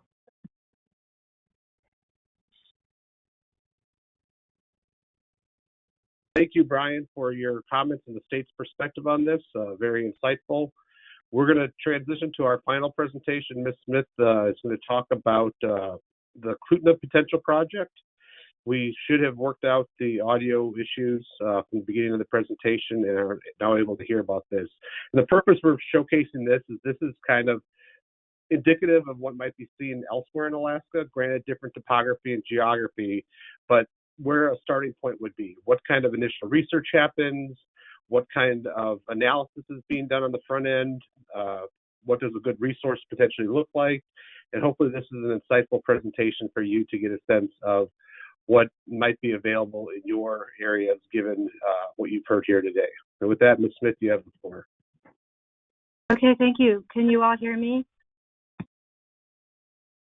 Okay, good. Sorry about the technical glitches there. We haven't used the go-to for some time now. Yeah, well, thank you, Dee. We're really very happy to be part of this discussion today and been very impressed with all of the presentations so far. I guess we're the last one. So I'm Seal Smith, and I'm with the Alaska Institute for Climate and Energy. People know us as ALICE, and we advance solutions to climate and energy issues in Alaska. And I want to emphasize that we are not project developers. We are a think tank, and we are looking at solutions to address some of the bigger climate and energy challenges facing the state. And we got interested in Eclutna originally because of the salmon restoration efforts. Given some of the water constraints in that system, Carey Williams, one of our partners, got to looking at that as a possible way to stabilize the water inputs and outputs for the system. And then we realized that it really had much bigger potential. So we had been working on this for several years. And just recently, I guess in the last year in particular, interest has grown. And as you mentioned, Evie, the governor has gotten more interested in this project. Next slide.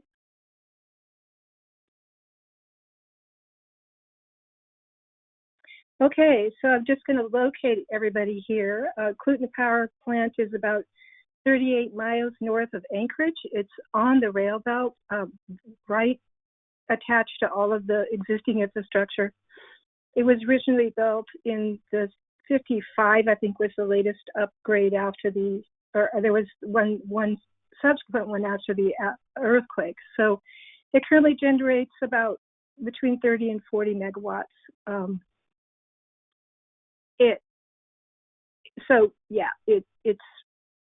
It's particularly a good location, being central to the rail belt and having access to all of the existing infrastructure.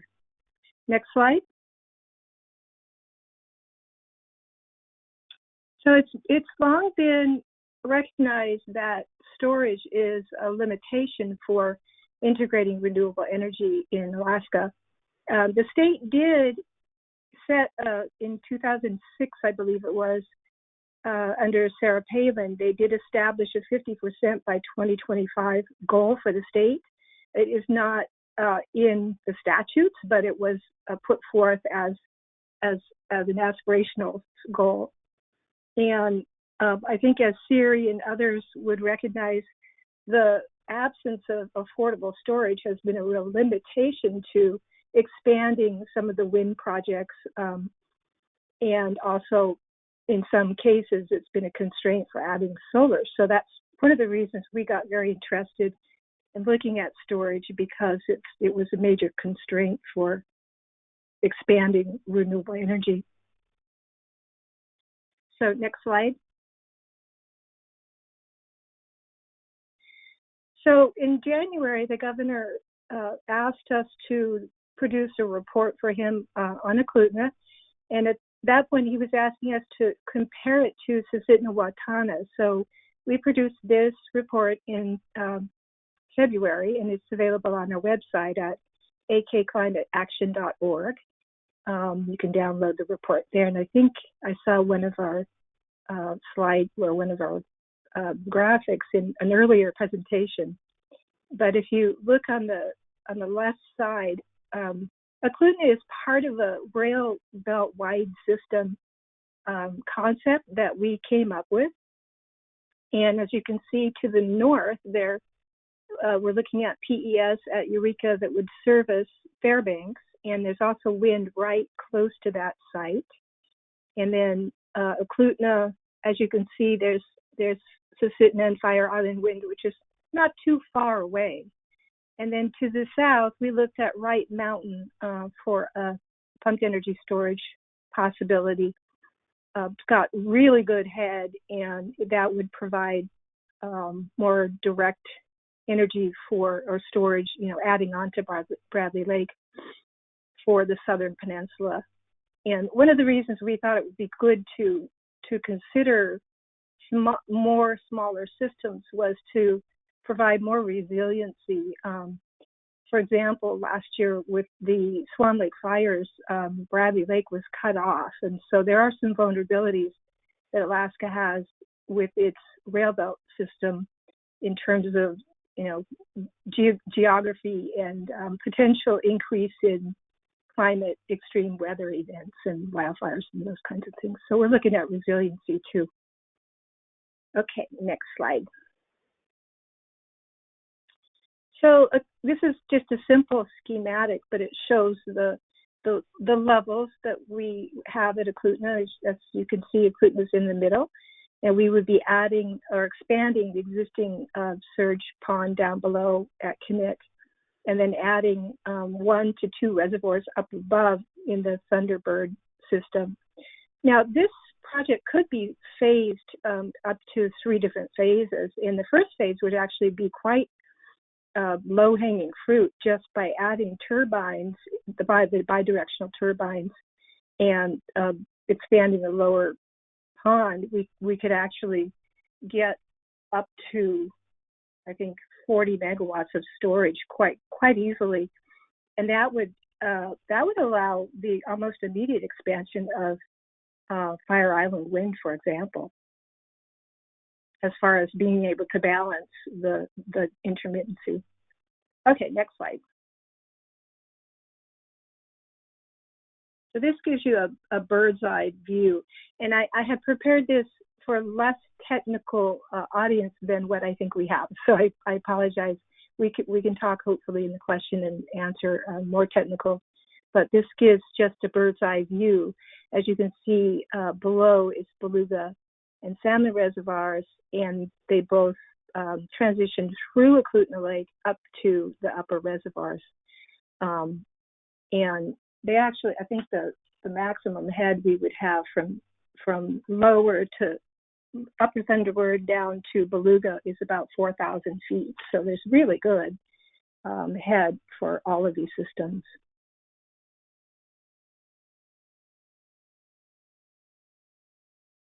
Okay, so this is some of the cost estimates that we were able to, and as I said, this is sort of tabletop analysis. We're not project developers, so these numbers are, undoubtedly going to change, but we think they're in the ballpark for what we're looking at in terms of costs and benefits.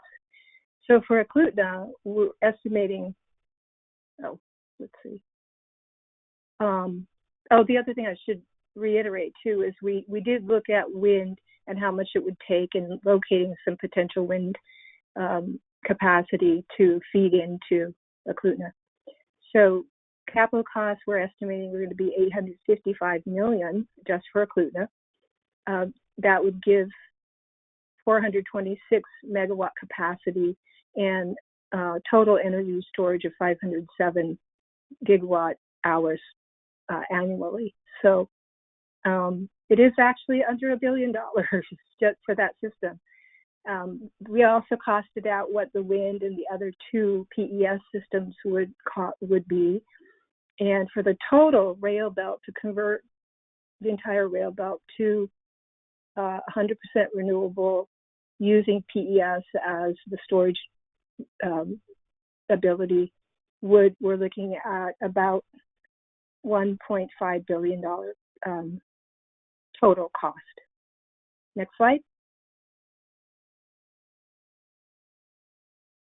So this cost out some of the specific Eclutna components a little bit more clearly. So looking at just the phase 1, converting the existing system to pumped energy storage would cost about $29 million. We get about 40 megawatts and 118 gigawatt storage capacity. Adding the upper Thunderbird, just let everybody read the chart. You can see 211 million.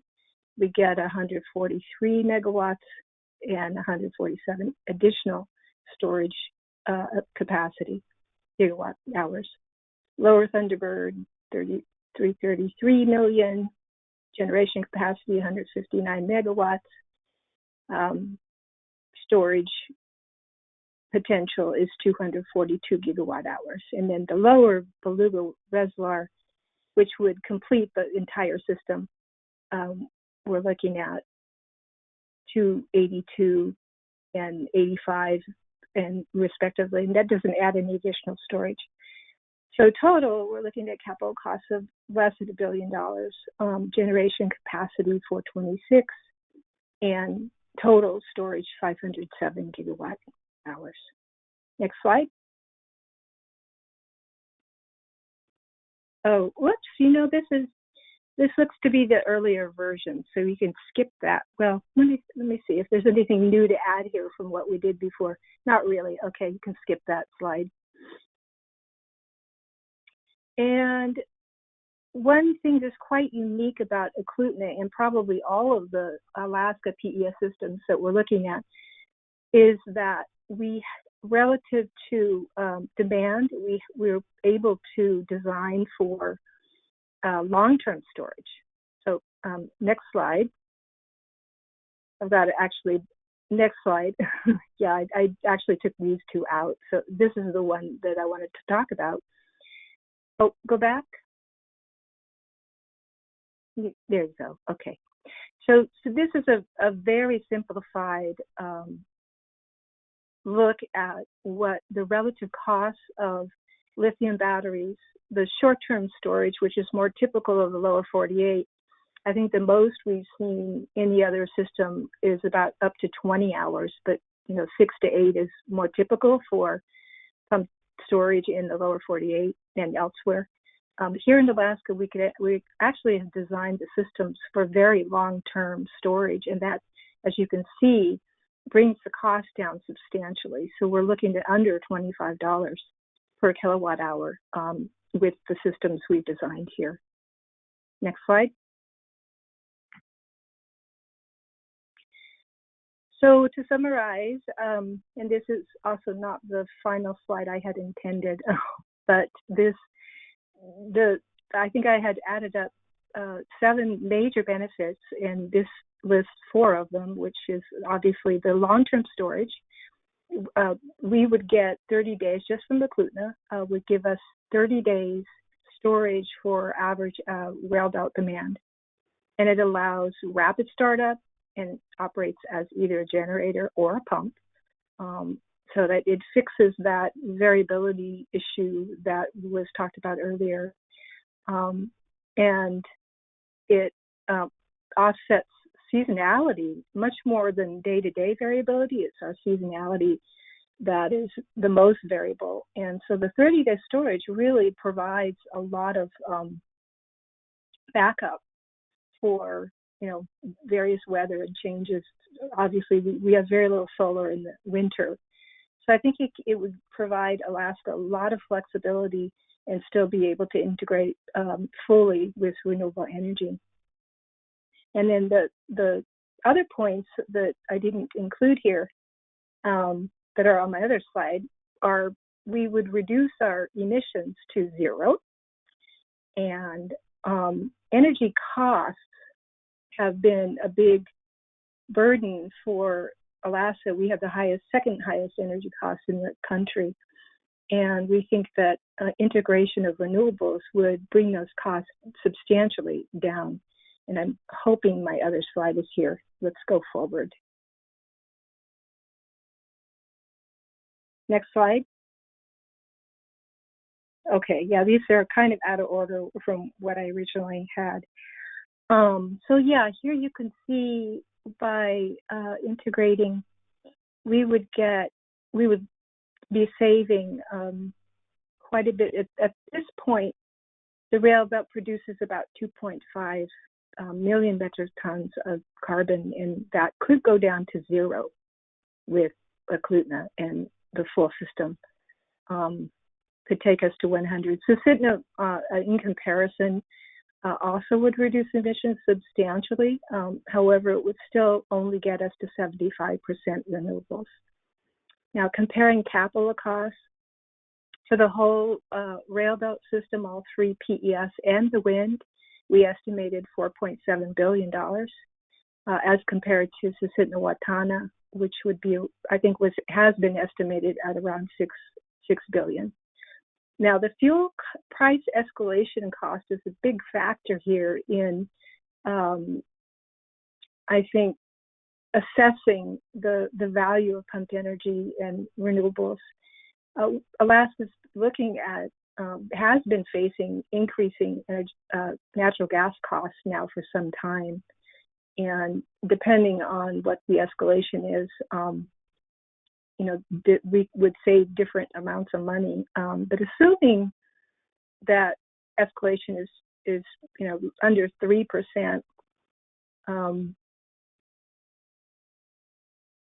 we would, you know, say the fuel savings would be substantial. The next slide. Okay, here we go. This is the one I was looking at. This is a report or a chart from the Department of Revenue 2019 that shows what the escalation for natural gas costs have been.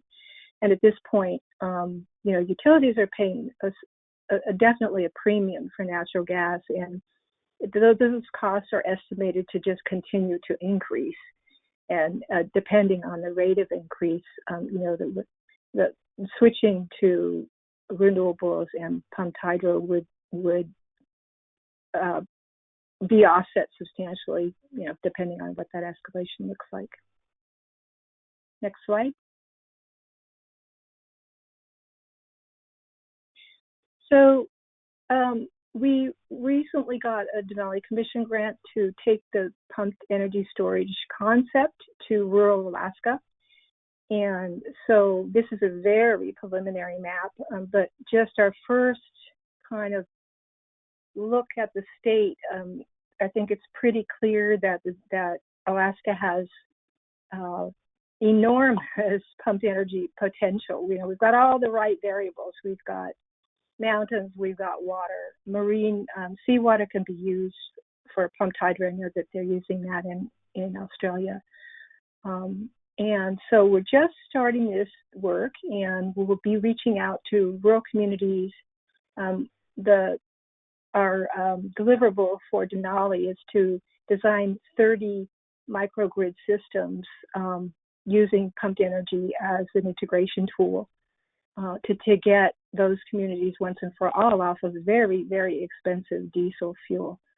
So as I said, we're just starting this work, and we invite any and all interested parties to contact us, and we would like to work with communities in co-designing these microgrid systems using pumped energy, small-scale pumped energy storage, kind of just shaped for the needs of the community. Next slide. So we encourage, these are, our partners in this project, the Denali Commission, and the Eclutna project as well. We're working with Grand Truth Alaska and Keshmok Geospatial, who have GIS and various utility and geological, and environmental assessment expertise. We have one engineer on our team, and so, we're kind of a hodgepodge of various expertise that are doing this work at this point. So next slide. So we would really like to hear from anybody in rural Alaska, inside or outside, that would be interested in working with us on this next phase of taking the PES concept to rural Alaska. So this is our contact information, and I hope that we hear from you. Next slide. I just want to leave that up then so people can note it. That's it. Thank you very much.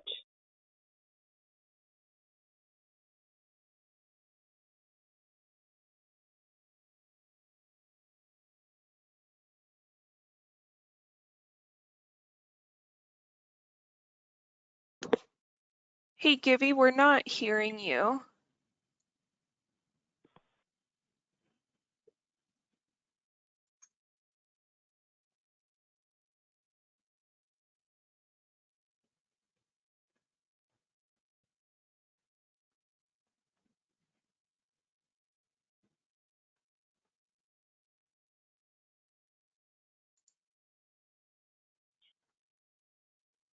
Oh, there you are.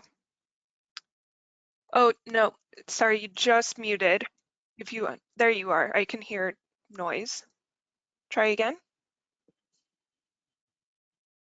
No. Can you hear me now? Yep. All right. Well, thank you for that presentation. That definitely spot on with the topic of the day. We are running against the clock a little bit, so we will take questions. But as you can see on the slide, all our contact information is available by email. I'd encourage you to reach out to presenters that you found interesting today or topics. We look to do a range of webinars over the next year on Alaska-specific topics. So if you like this, please give us feedback as well, what you found useful and what could be improved. I have two things before we open up for questions. First, on the heels of Veterans Day, I'd like to acknowledge all the veterans on the call. I know presenter-wise, Adam and Carl both are Navy veterans. Being in the Indian Energy Office, it's great to work with veterans. American Indians and Alaska Natives are the highest per capita population group in the military. So this definitely is fitting for our office, and thank you to everybody that has served. Secondly, you may not know where to begin now. We've definitely covered a ton of information, and one of the best ways to move forward with the Department of Energy, Office of Indian Energy, is through our Technical Assistance Program.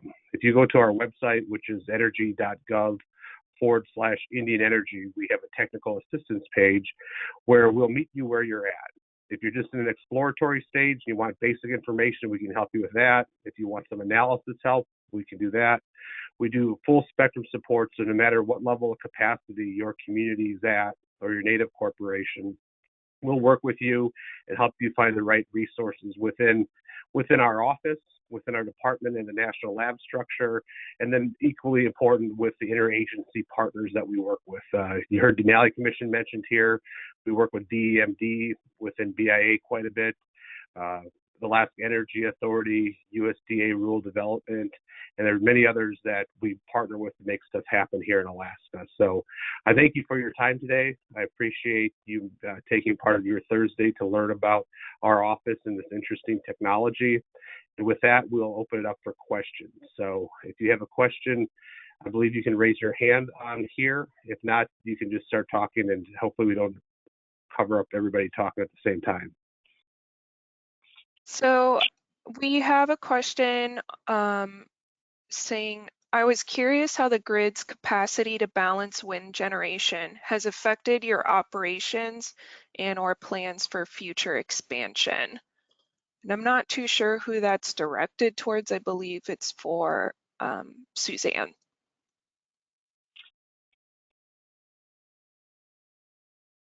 And Suzanne may have had to drop off, so I can direct that question to her, Erin. And then can you describe in more detail the pump turbine system you have modified your Gordon Butte PS project? I think I understood that now you have separate pumps and turbines that can be operating at various levels of pumping or generating, but independent from each other. Yeah, this is Carl. That is correct. We will have 3 generator turbine units and 3 motor pump units, all of which will be hydraulically connected, and they all can be used and operated independently. It's likely at this facility we'll have more than one utility in, so that gives a lot of flexibility to the several utilities that will be using this on a moment-to-moment basis. The other thing quickly I wanted to just say is, if you look back on our slides, the Gordon Butte project, the actual reservoirs are about 60 acres on top, 80 acres of surface area below, and they're each about 60 to 80 feet deep. So we don't need bedrock. They're just swimming pools that are lined, very easy to construct, and can be constructed basically anywhere.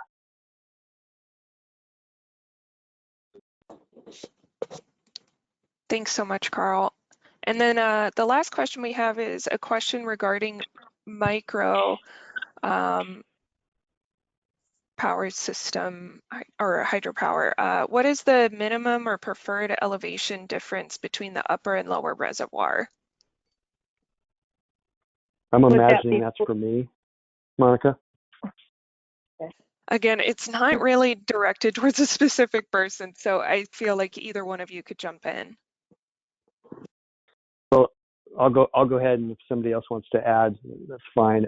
We usually look between 1,000 and 2,000 feet. There's some cost-benefit trade-offs on the size and the length of the penstock.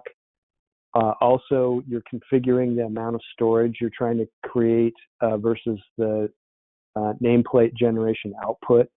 So these are all things that get kind of tweaked based on the site and who's the off-taker is going to be and how we're configuring the project to be used. But that's a decent thumbnail sketch. Is you're looking for 1,000 to 2,000 feet generally as a sweet spot. now for this is deal for our looking at potential systems in rural Alaska?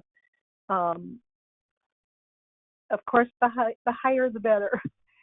We're looking at probably 800 to 1,000 minimum. So that anything over 1,000 is good. And I should have mentioned too that for the Eclutna project, we were looking at a tram that would avoid the cost of putting a road in, so that, and we could potentially do that in other sites too, that would reduce the cost substantially. Monica, can I just jump in for everybody make one comment about this too? What you want to do, the penstock's a very expensive piece of doing the pump storage, and it's from an engineering perspective, it's got some, complexities and safety issues you want to pay attention to.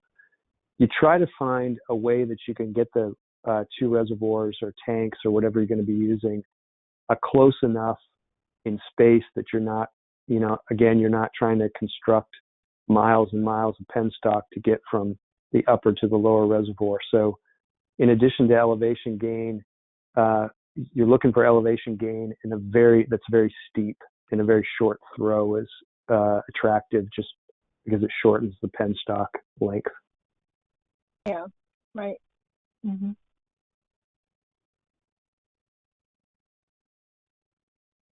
Perfect. Thank you both. And Gibby, that was actually it for the questions. So if you want to close this out. All right. Well, thank you, everybody, for taking time to join us today. I hope you found this useful or productive. Please feel free to give us feedback about the webinar. If you want more information, you have all our contact information, and Monica will be arranging this and making this available as a recorded webinar for future reference, or if there's other folks that wish they could have made it today and just didn't have the schedule availability, that they can also learn from the expertise of our panelists. I thank all our panelists for their time today. I know it's a lot to juggle with a busy schedule, but this is a very useful conversation to start in the state of Alaska, and we hope to be working with you moving forward. For the lower 48 folks on the phone, please feel free to use the same information I provided for our office. We have staff in DC and in Colorado that predominantly handle the lower 48 energy needs. So collectively from Alaska or down south, you will be able to get support from our office to consider this technology amongst your other portfolio options. Thank you and have a good day. Thank you.